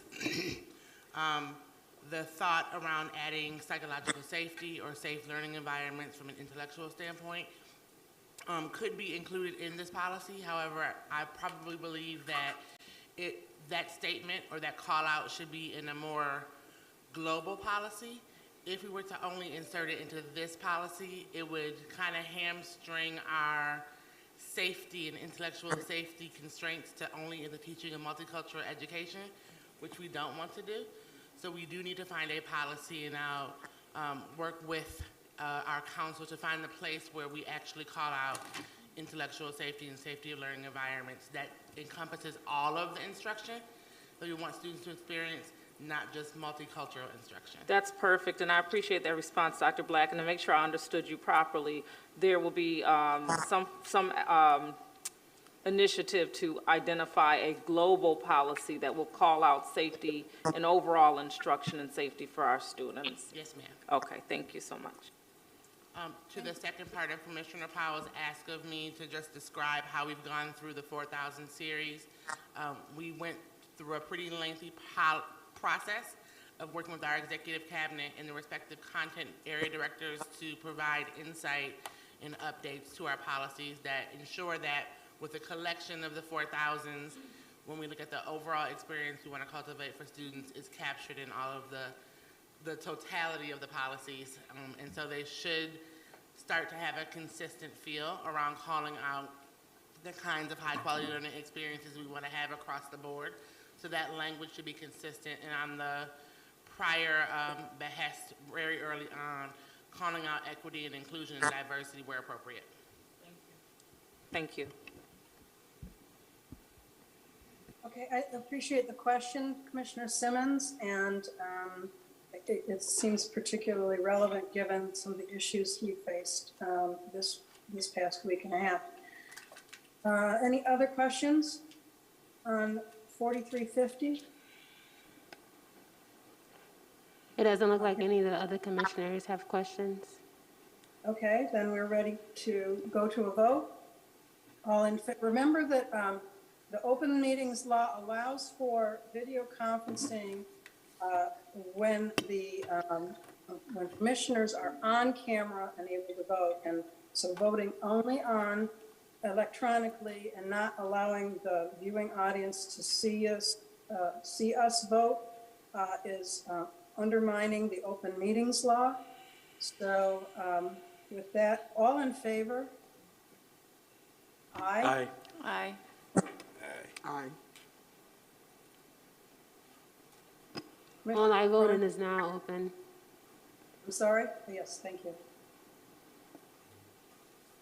Commissioner LeBron, if you could come on camera. No, you can skip me. I'm not coming on camera. Thank you. It could be a no vote for me. All right, let the record show.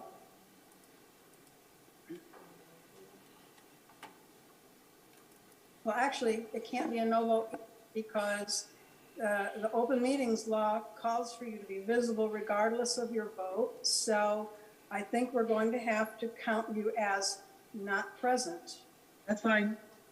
It could be counted as absent. Thank you. Right. I just want to conform with the open meetings law, all the other applicable laws that govern our meetings. So. And that is fine. I will not come on camera to vote. I just want to let the community know that they can mark me as absent. I'm present. I just won't be voting. Thank you, Commissioner Powell. Thank you. All righty. All the votes in, Charisma? Yes, the motion passes 6-0. 6-0. With one commissioner not present at the vote. Okay, that concludes, oh, I'm sorry, we have one more in this batch, policy 4730, the homework policy. This has in the past been kind of controversial when board members begin to weigh in on what they think is appropriate homework policy. However, our academic team and Dr. Black have thoroughly reviewed this policy. And you'll see by some of the track changes. I'd like to start discussion with a motion to advance it to the full board. Motion. Second. Was that Commissioner Patterson's voice? Yes. And then seconded by Commissioner Malloy? Yes. Thank you. Give you time to review what you see before you.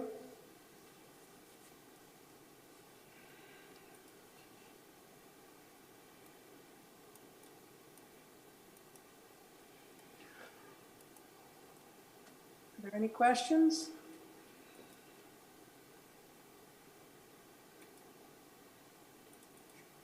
I think, Commissioner Powell, the only thing that I would say is, you know, as we are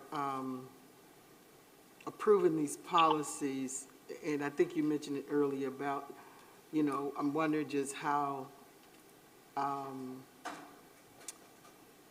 we adhere to these policies. So that that's just a side conversation, so. Right. Well, for starters, the superintendent is responsible. One of the job descriptions is to hold the organization accountable to our policy manual. So in some respects, the only impact we have through the superintendent evaluation, but certainly the superintendent is empowered to enforce our policies. Any other questions on policy 4730? I'm just trying to, this is Commissioner Simmons, determine, maybe I'm overlooking it. Is there anything in here, I'm not seeing it, that speaks to just making sure students have the resources to be prepared for the homework? So, you know, I know sometimes they may get a packet, but that they have the references and resources to adequately complete their homework and things of that nature. Dr. Black, can you field that question?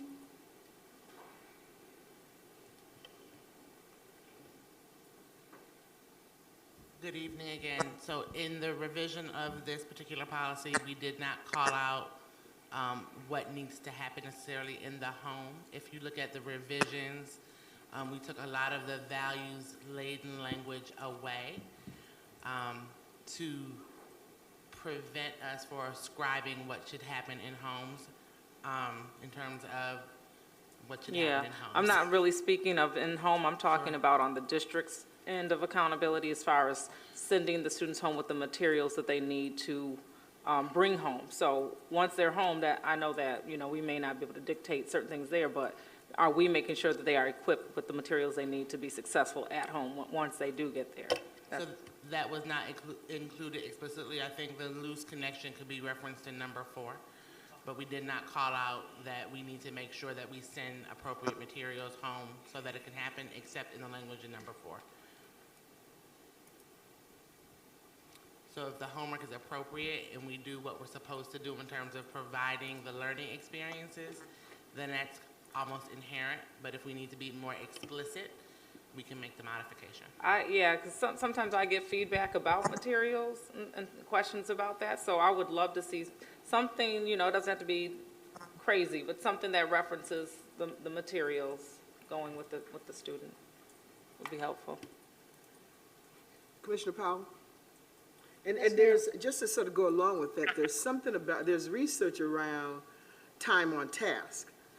And so, you know, I'm a proponent of giving our families the information, and then they can make the decisions for themselves. So if we know that the more time that our students are spending with the material, the better that they'll do in terms of their performance.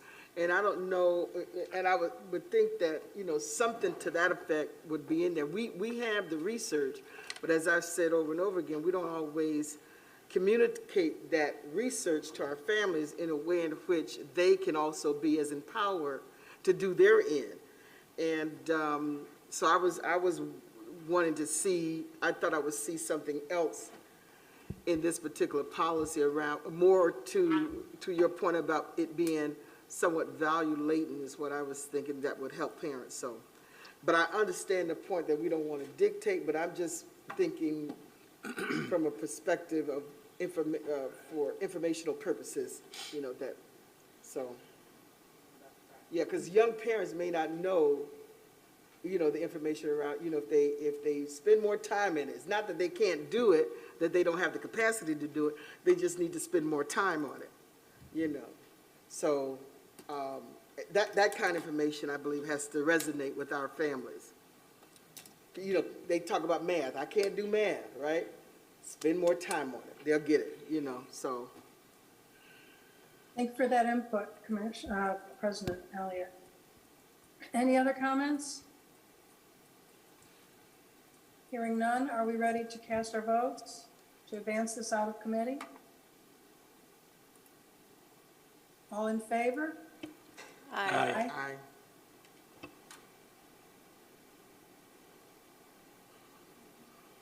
We're waiting on the electronic voting for the viewing audience.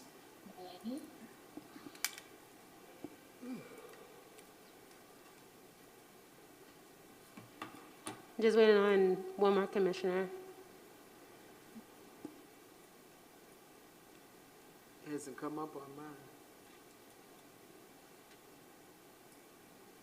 Mine's a yes vote, hasn't come up. I voted for you. Oh, yes, I'm on the wrong page. It did come up. My apologies. You're fine. The motion passes 6-0 with one not present. Okay, thank you. All right, that brings us to, oh shoot, I think I just got dropped out of the meeting here. I gotta rejoin. Policy 5154.1, our admission of foreign has been before the board in the past, and there was some conversation about specific to the language, and we thought it best to bring it back into policy committee to review the feasibility of changing the language that was previously advanced. I think that we've decided that the I'm gonna ask Adrienne to speak to policy 5152.1. And I think the language that was of concern, as it turns out, is a term of art. And Adrian, maybe you can explain what that means. Right, so I think the question came up at the board whether certain language should remain in the policy or not, or whether it could, further be simplified. And I provided the following response, and I think I put this in the board question log as well. The Immigration and Nationality Act establishes the circumstances under which foreign nationals may be admitted temporarily or come to live permanently. Non-immigrants are foreign nationals who are admitted for a designated period of time and a specific purpose. The term, therefore, is a term of art intended to differentiate those persons admitted to the U.S. temporarily from those admitted with the intent to remain. Therefore, the term should remain in the policy, but further edits can be made to the policy, such as putting foreign exchange into brackets next to the term for clarification purposes. And you'll see that we have done exactly that. If you look at the track changes for version, you see that we included parentheticals in the policy language to try to make it as user-friendly as is possible. So if I could have a motion to advance this back to the full board. So moved. Moved by Commissioner, second Adams. Did I get that right? Yes. Any discussion? Hearing no further discussion, and this had been discussed at length. All in favor? Aye. Aye. Online voting is now open. Okay. Commissioner Patterson stepped out. Oh dear, okay. I didn't get it this time. You got to do it for me.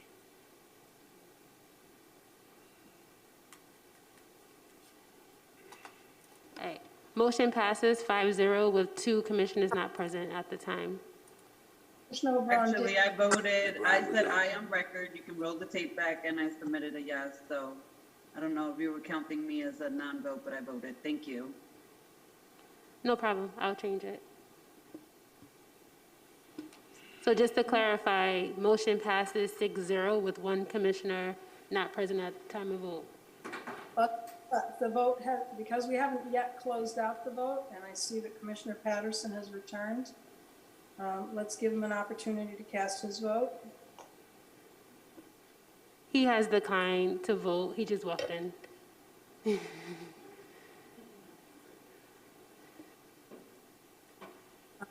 Commissioner Patterson, if you want to cast your voice vote.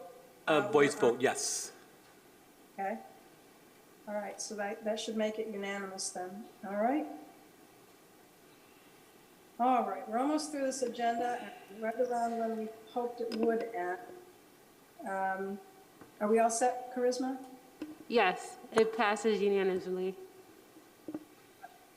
Okay. Item 6J, I've listed under seeking input. As you know, I've been trying to get a version of our long-range financial planning policy moved through committee for some time in compliance with the state monitor's fiscal plan requirements. The only feedback that I've gotten so far on the proposed language was from Dr. Jallo, who said that she felt that the historical context made the policy long. So I have, in fact, stripped the entire section called historical context out of the draft.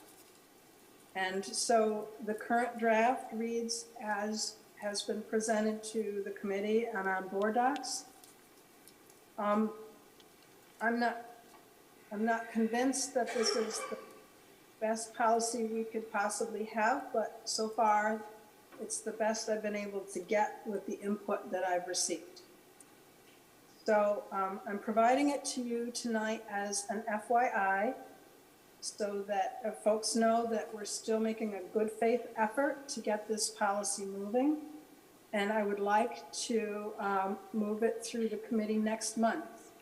In fact, it will be a topic on our subcommittee meeting, which may not be of much interest to those who have been supporting the current work in subcommittee, but I'm going to put it in the subcommittee's agenda so that any board members that want to have a conversation about this policy, Dr. Jallo, the administration, that would be the time and place to offer new input into this, new potential language.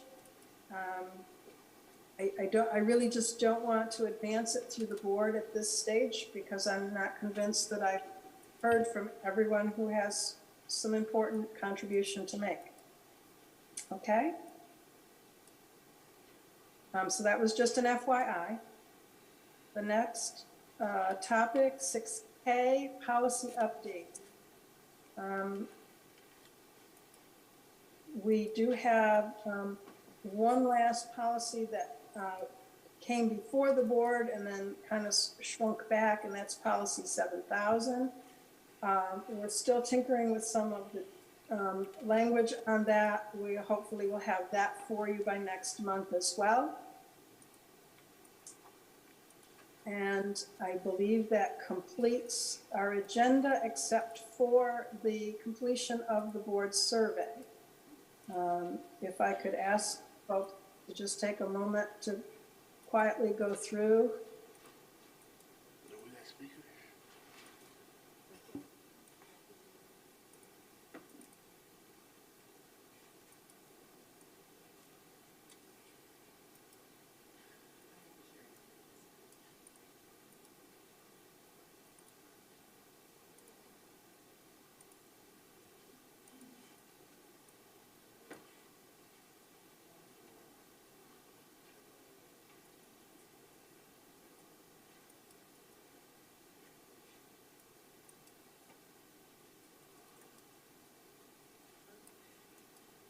Okay, now, of course,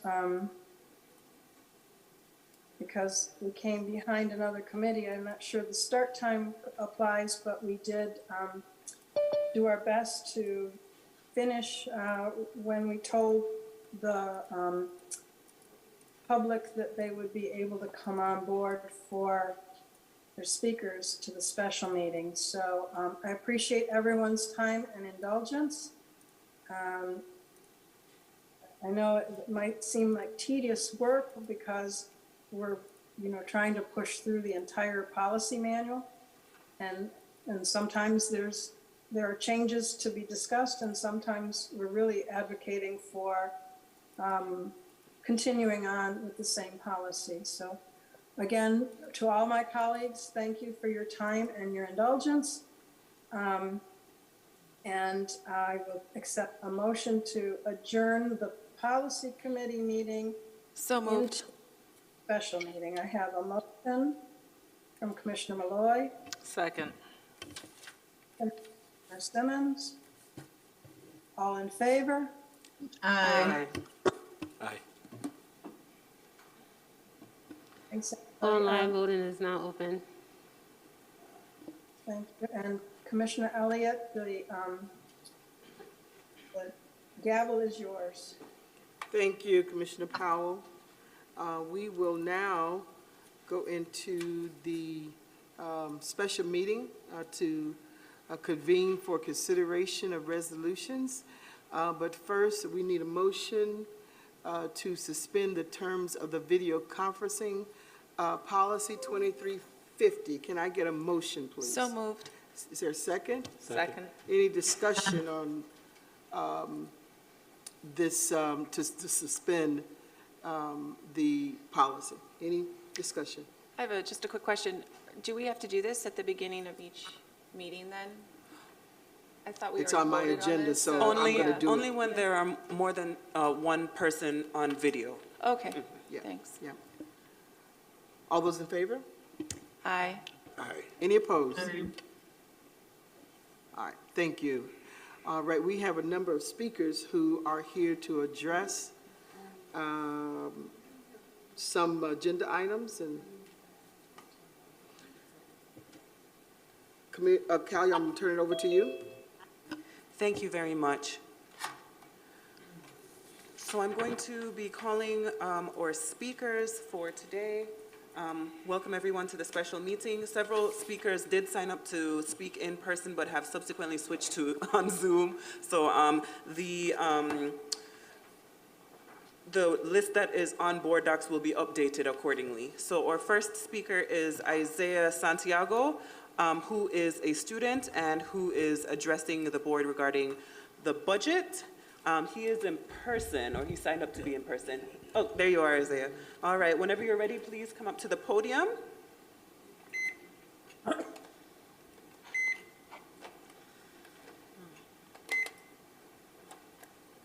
And whenever you're ready, you have 3 minutes. All right. Thank you guys for this opportunity to be able to speak today. During the last few months, I've been having the opportunities to speak at different places, different public schools and different private schools and suburb schools and colleges. And as I was speaking at some of the locations, I noticed the difference between speaking at a public school and the difference of being at a suburb and private school. And one thing that I noticed is that when I was at the suburb school and the private school, we had students that were just living. They were just living life, continuing on with their education, having good lunch, having a good conversation with everybody. But coming back to the public school and to the RCSD schools, I noticed that we have children who are surviving. I learned that in this budget, we finally have the opportunity to change this look. To change this look of having students in one place and students who are at better economic places in another place. That we have an opportunity to change our school district from students who are surviving to students to become to living. The difference between a student who is just surviving to a student who is living is greatly different. We're seeing that in our community right now. So I ask that as we go through the budget process, that we don't go through a budget process with the intent of moving quickly, but we go through the budget process with an intent to change our young people from surviving to living, to change our young people from surviving to striving. And the ways that we do this in our budgets, we listen to our young people. One of the biggest things that we hear with our students is the food. We need better food. We need better quality food. And if we're really listening to our students, that's what every student would say in the school district. So in this budget, we do better towards our food. We find new, innovative ways to teach students. We find ways to allocate money to mental health that can actually be effective and strategically effective. We figure out ways to reposition to deal with issues that we're seeing in our school district. Reposition from suspending to seeing a counselor. Reposition from long-term to seeing a counselor and a therapist to speak why these actions were committed. So I call to action that as we vote for a budget and as we create a budget, that we create a budget that can help our young people transition from surviving to thriving. Thank you.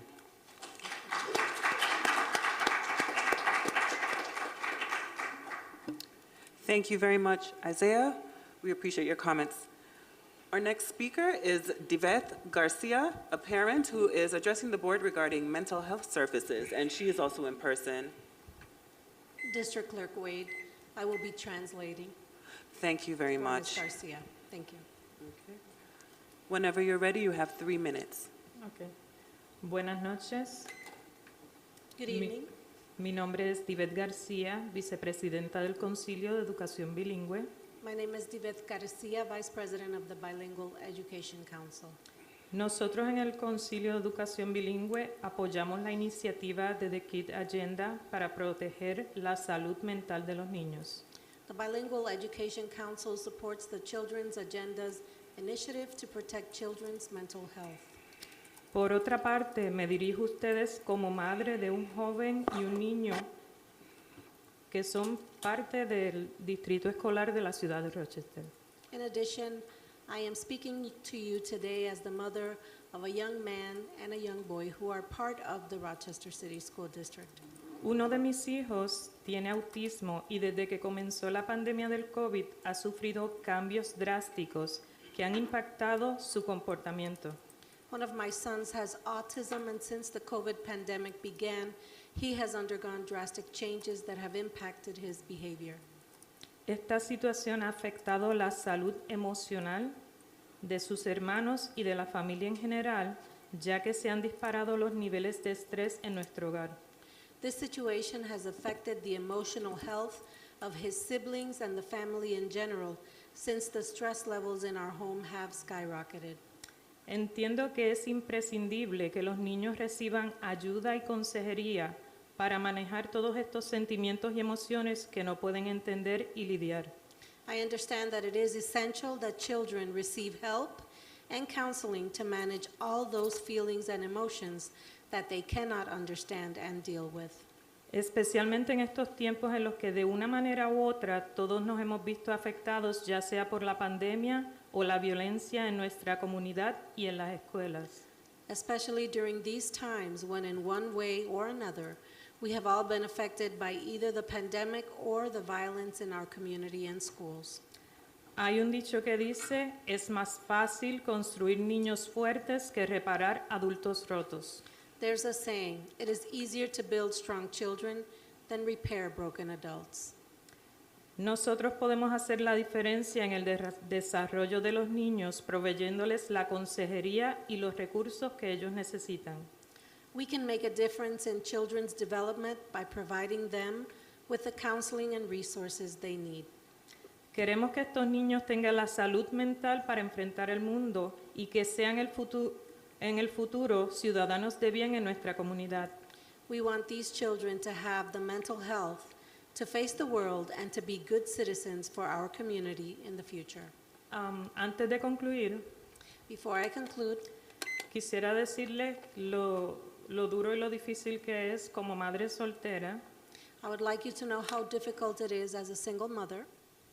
No quiero abundar mucho en la situación de mi hijo, I would like not to go into too much detail in relation to my son's situation, pero entiendo que amerita que tomen acción por nuestros niños.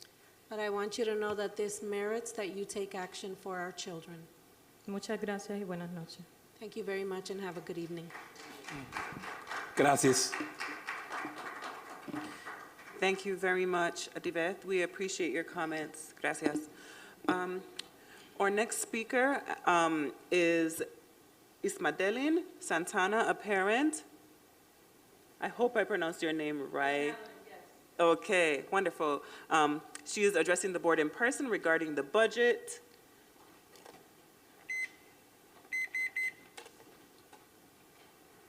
Whenever you're ready, you have 3 minutes, and welcome. Good evening. My name is Madeline Santana, a parent of 2 RCSD students, a preschool teacher assistant, and a member of the Children's Agenda Parent Advocacy Group. The parent group has worked hard on a variety of action-based initiatives, focusing on what we feel is truly an important topic, the social and emotional well-being for all of our RCSD students.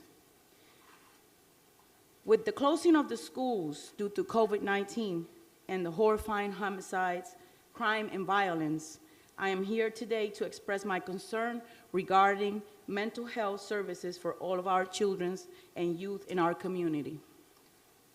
As a parent of a son with anxiety disorder diagnosed with a learning disability also, I quickly learned that I must advocate to ensure my son receive the social and emotional support he desperately needed in school. I was in an extremely long process and a very difficult road for my family. Finding the support that my son needed 5 years ago was horrible. It is sad to see that in our city, mental health service in our schools are not being prioritized as it should be. Yet study shows that 1 in 5 youth ages 12 to 18 experience mental health disorder according to the National Alliance on Mental Illness. When mental health needs are unmet, homelessness, incarceration, violent behavior, and suicide are more likely to occur. In fact, suicide is the second leading cause of death of ages 10 to 24, and this is alarming and sad. Studies also show that about 70% of children with mental health needs do not receive care.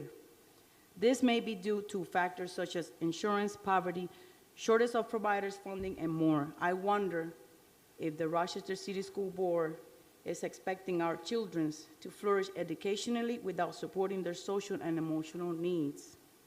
There are several solutions that can be applied to this problem, starting with utilizing ARPA funds. 5 commissioners signed our petition we introduced in December, and we thank you for that. Today, I ask you, as Rochester City School District parent, that you take a realistic view of the continued trauma in our city and show that each and every one of you care for our children's future. Thank you. Thank you. Thank you, Ms. Madeline. We appreciate your comments tonight. I apologize for butchering your name earlier. Our next speaker is Chrissy Miller, a parent who is joining us in person as well, speaking to the board on the budget.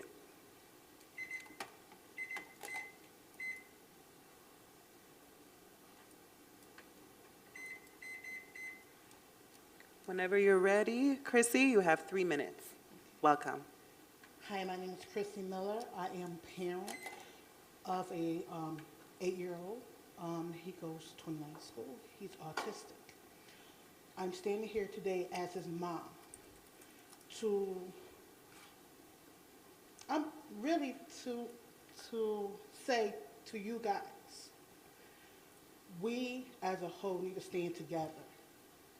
First of all, our school system sucks really badly, especially with our special ed students, our regular ed students,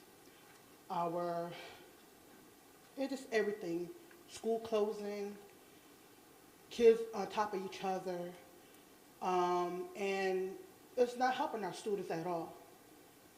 Sitting behind the closed door in the schools, it's not pretty. It's not pretty at all. Budget-wise, that really sucks too. Our students is leaving the city school district to go to the charter schools. Special ed departments is not really well in the charter schools.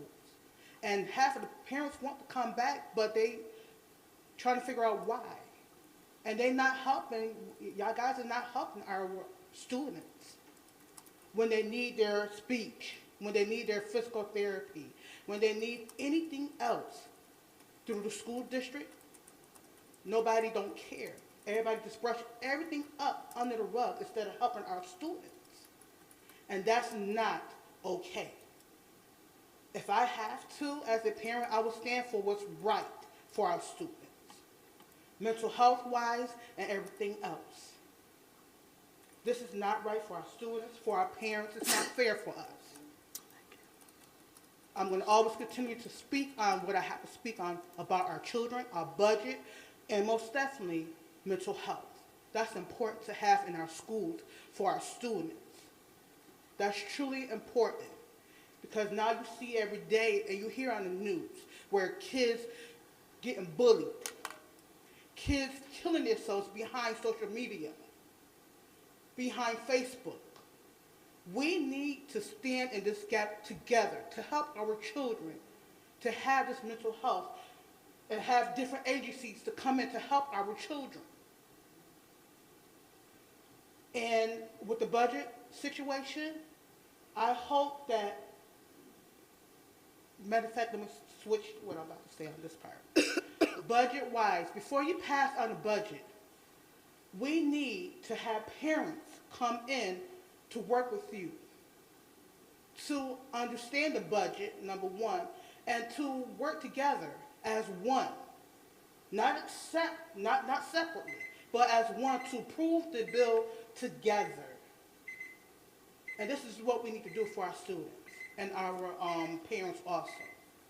Thank you so much. Thank you. Thank you very much, Chrissy. We appreciate your comments tonight.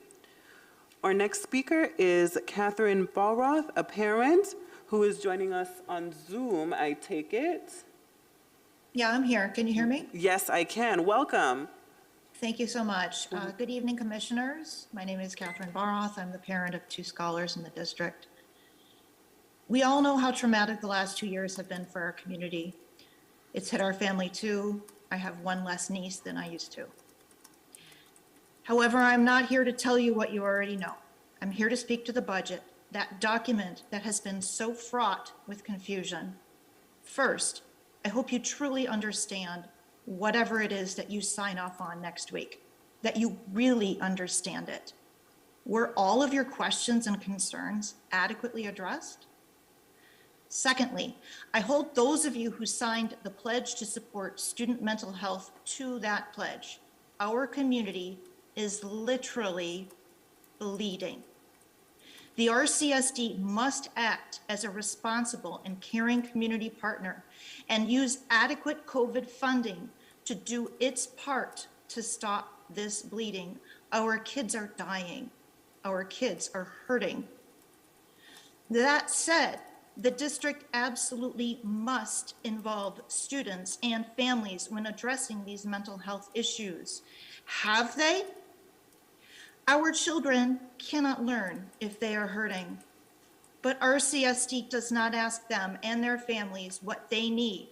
And if they don't, it will constitute a very costly failure and further reinforce the widely held belief that RCSD does not partner with its stakeholders in its decision-making. Ask yourself, is the RCSD making decisions with students and families or for them? Which answer to that question is reflected in the budget? Whatever you feel the reality is, perception matters. I have 2 teenagers. Like so many of our older scholars, they are cynical about the district. They do not feel the district prioritizes them. Let's look at the proposed cuts to food service as the glaring example. What message are we sending with the admittedly substandard food we are serving? When asked at the last budget deliberation what the plan is to improve the food with less money, you were told by the district, there is not one yet. Just some fuzzy ideas. You know, so many students rely heavily on that food. You know, most of them do not have the privilege of going without and waiting until they get home. Yet the message this budget continues to send students is that they are not your priority, reinforcing what kids like mine think. RCSD feeds them substandard food, proposes cuts in funding to this already awful food, this food from jail, as Commissioner LeBron called it. Yet there's no plan to address the lack of quality in our students' primary dietary source. You are telling them that you don't care. You are telling them that they are not worthy. Please try seeing this through their eyes. This type of decision making further hurts our children and their perception of self-worth. This directly reflects on their mental well-being. You absolutely must not pass this budget unless you truly understand it. I've got one more sentence. Please make sure you complete what you're saying. Thank you. You absolutely must not pass this budget unless you truly understand it. It adequately addresses mental health and it involves the primary stakeholders. Thank you. Thank you. Thank you very much. We appreciate your comments. It looked like you were also reading, so for those who have the comments in writing, if you would like to also submit them, you can send them to or email address boardofelducation@rcsdk12.org so that the board members can also receive them in writing. So I would recommend that as well. All right, our next speaker is William Pearson, a community member who's addressing the board regarding mental health services. Is Mr. Pearson on Zoom? I am. Wonderful. Mr. Pearson, whenever you're ready, you have 3 minutes, and welcome. Thank you. Thank you. Good evening. My name is William Pearson. I'm a licensed clinical social worker and program manager for Rochester Regional Health School Community Mental Health Program. I want to thank the City School District for giving me this opportunity to speak tonight.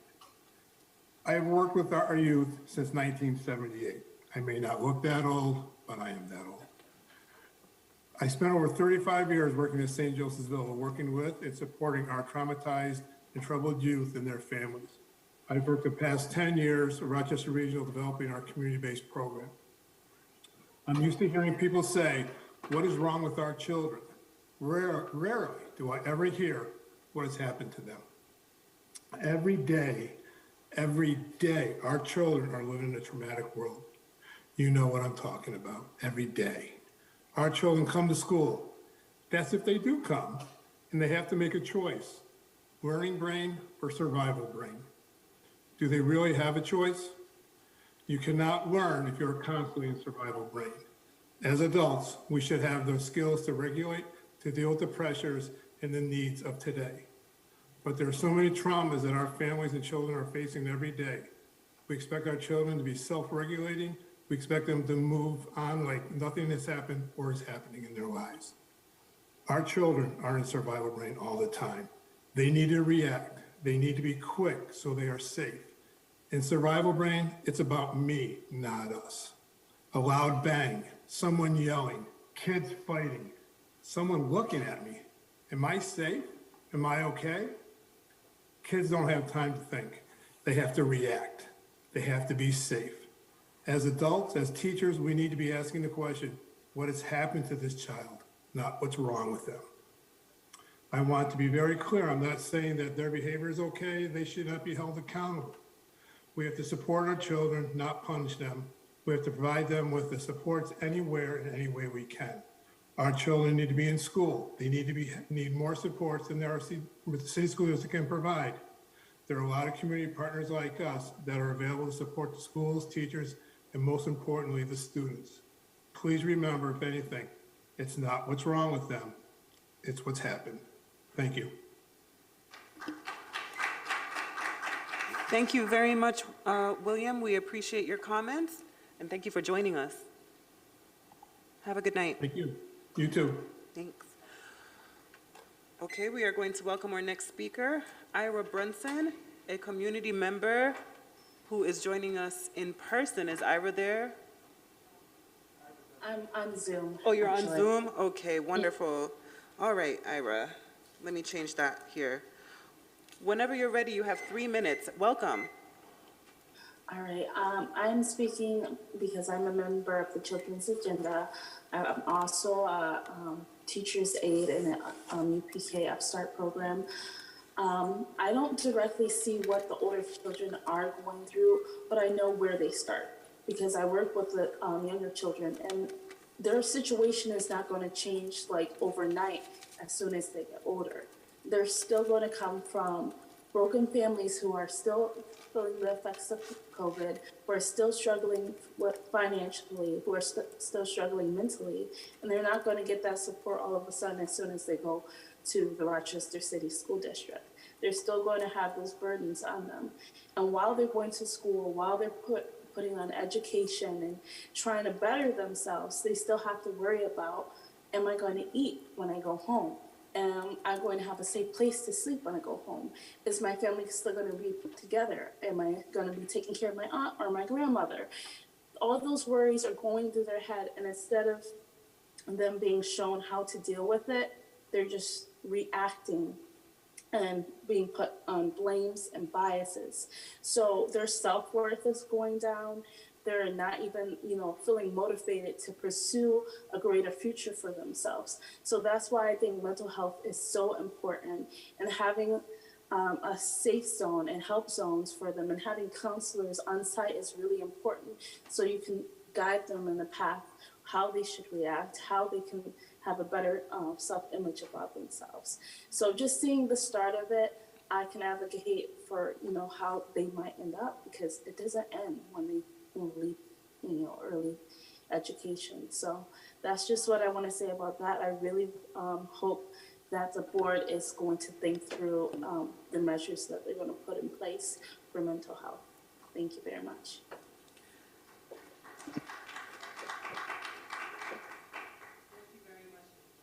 Thank you very much, Ira. We appreciate you joining us tonight on Zoom. All right, our next speaker will be addressing the board. It's Carmen Torres, a community member addressing the budget as well. Carmen is in person. Welcome, Carmen. Hi. She's just coming to the podium now. And whenever you're ready, Carmen, you have 3 minutes. Thank you so much. Good evening, everyone. My name is Carmen Torres, the Parent Advocacy Coordinator at the Children's Agenda. It has been a long journey to get here today. Why? I'll tell you why. After many meetings, marching, petition collecting, speaking to the board, speaking one-on-one to each commissioner, our parents, our grandparents that are here today, as well as the community leaders and mental health professionals are once again here to ensure that you all do everything possible to support our children's social and emotional well-being. As you deliberate on next school year's budget, remember the children with every decision you make. Our CSD students had to wait 544 days between the shift to fully remote learning in March 2020 and the return of full-time in-person learning in September 2021. Students are returning to school after experiencing prolonged periods of social isolation, food insecurity, homelessness, the death of loved ones, caregivers, a surge in community violence, and the ongoing trauma from all these hardships. There have been 791 shootings and 141 homicides in Rochester since April 2020, as well as 1,815 deaths in Monroe County alone from COVID. The total amount of loss, disruption, economic hardship, and trauma is the most children have had to face in several generations. I ask you, please help our students by investing $5 million more mental health professionals. $5 million for mental health professionals and social emotional support that can help in what has been 2+ years of devastating trauma. 2 of them, not 1, 2. Once again, we ask that you use the millions of dollars from the ARPA funds and begin the healing process for our children, for our future, our kids. Thank you. And one more other thing, I want to thank Ms. Camille Simmons for trying to get back to the 5:30 time frame. I want to really thank you for trying your best to getting us back, but we're here at 7:45 and we want to acknowledge you and thank you. Thank you. Thank you very much, Carmen. We appreciate your comments tonight and that you were able to join us and be with us tonight. Our last speaker is Mercedes Vasquez Simmons, a community member who is joining us to address the board on mental health services. Welcome, Mercedes, and whenever you're ready, you have 3 minutes. You might need to lower your mic. Thank you. Sorry, I'll talk a little louder. Good evening, Commissioners. Good evening, President Cynthia Elliott. Thank you all for the opportunity to speak this evening. My name is Mercedes Vasquez Simmons. I'm the Executive Director of the Latino Youth Development. I'm also a community member, participant of the Parent Advocacy Group at Children's Agenda. I'm joined this evening by my motivator, my mother, Belaine Colon, who's a civil rights activist who have fought for the very same thing that we're fighting here today, which is for our youth. My mother's 83 years old and retired after 35 years of service with the Rochester City School District. It's my mom right there, Belaine Colon. Yeah. Thank you. We opened our doors at the Latino Youth Development in mid-February. We've seen over 200 inner city youth, grades 6 through 12. We've seen these all within a space that's 400 square feet. There's 5 things that I took back in such a short period of time, which I'd like to share with you as you're making your final decisions with this budget. Post-COVID, 95% of the children that have gone through our doors have experienced some level of violence in the last 30 days. 90% of our students feel they're not supported at home. 100% of our students feel they're not getting support at school. 100% of the students feel depressed or some level of conflict or thinking. And the 5th one is 90% of those students have access to a gun or know someone with a gun.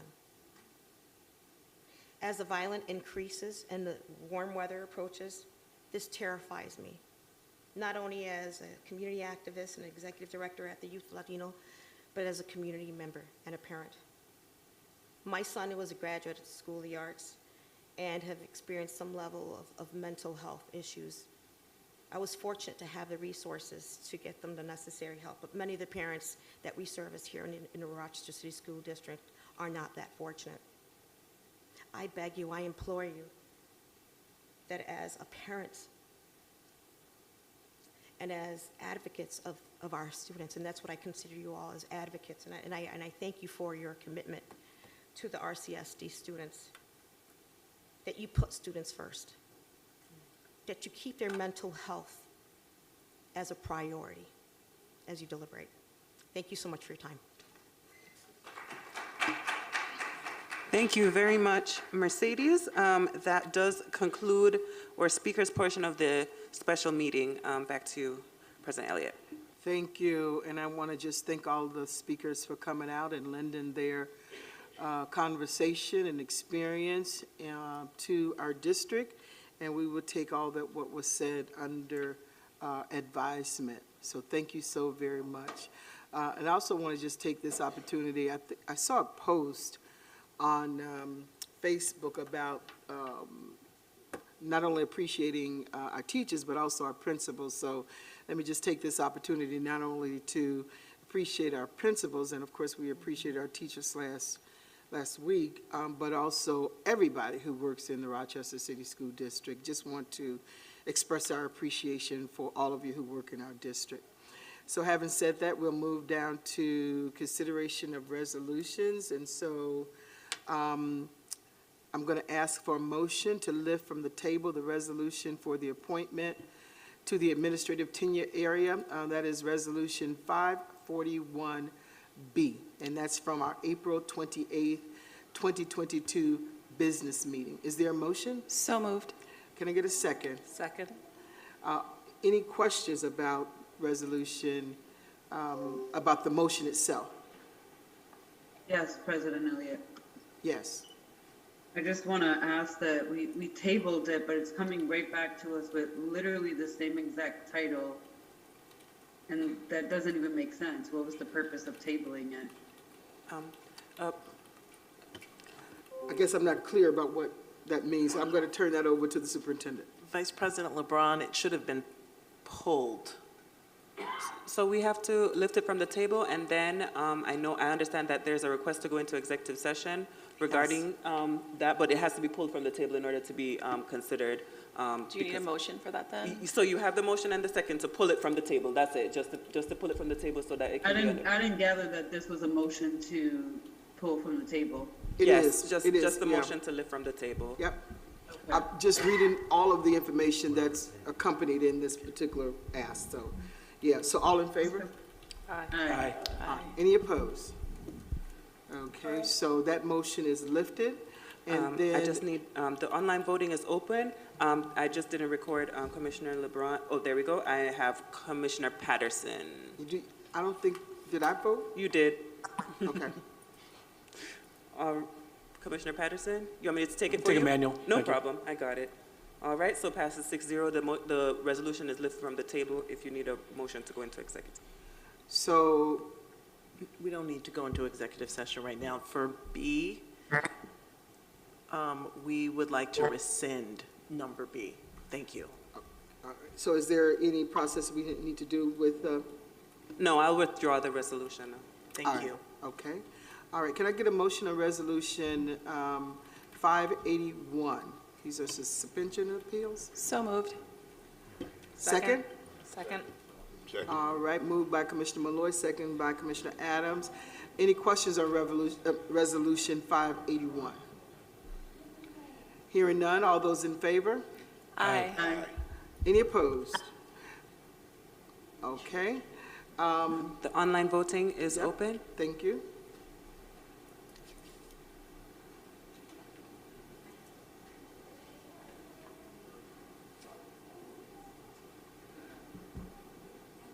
Take a manual one for me, please. No problem. Thank you, Commissioner Patterson. The motion passes 6-0. Thank you. 7-0, sorry. My apologies. Thank you. Can I get a motion for resolution 582? So moved. 582 is also going into executive session. Executive session, okay, all right. I want to As ask well- for a motion. Yep, so you just need the motion for executive session to consider the remainder. Oh, for the remainder? All right, so I'd like to have, let me get my language here that,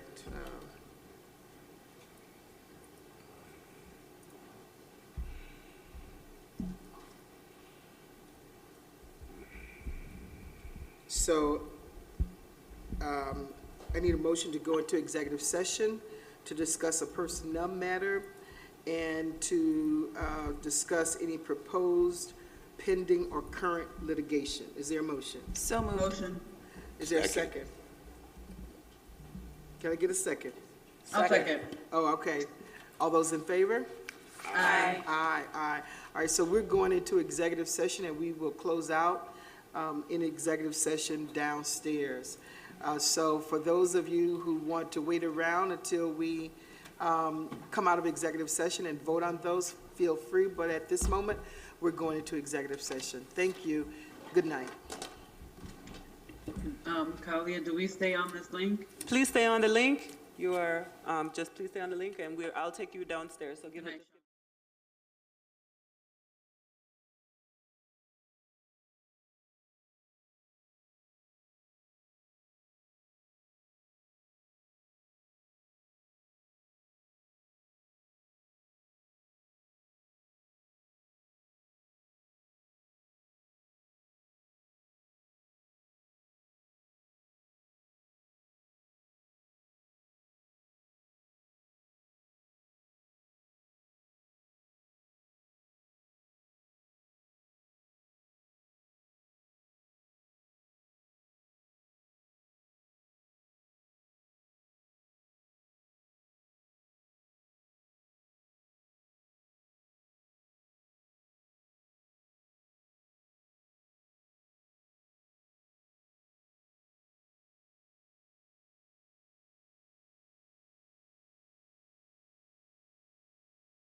around.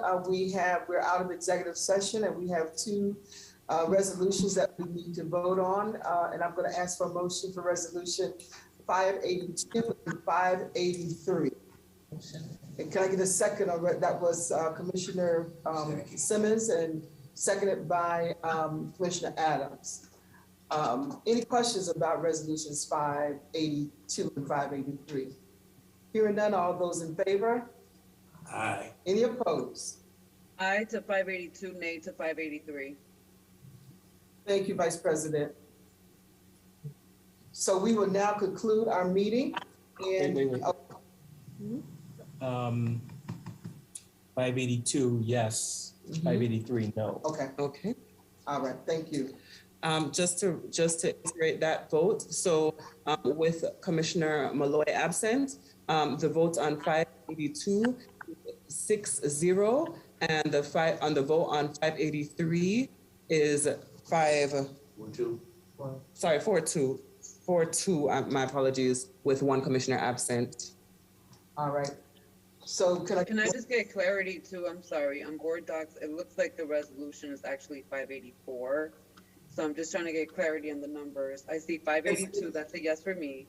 And then the Great City Council Schools 584 is a no for me. 580, it is 583. If you refresh your screen, it's 580. Oh, so the other one got, okay, yeah. Yeah, okay. Thank you. You're welcome. Thank you. Motion to adjourn? Motion? Can I get a second? All those in favor? Aye. Thank you. Good night, everybody. Have a great evening. I think we're just waiting for one another. So we close the door. Yeah.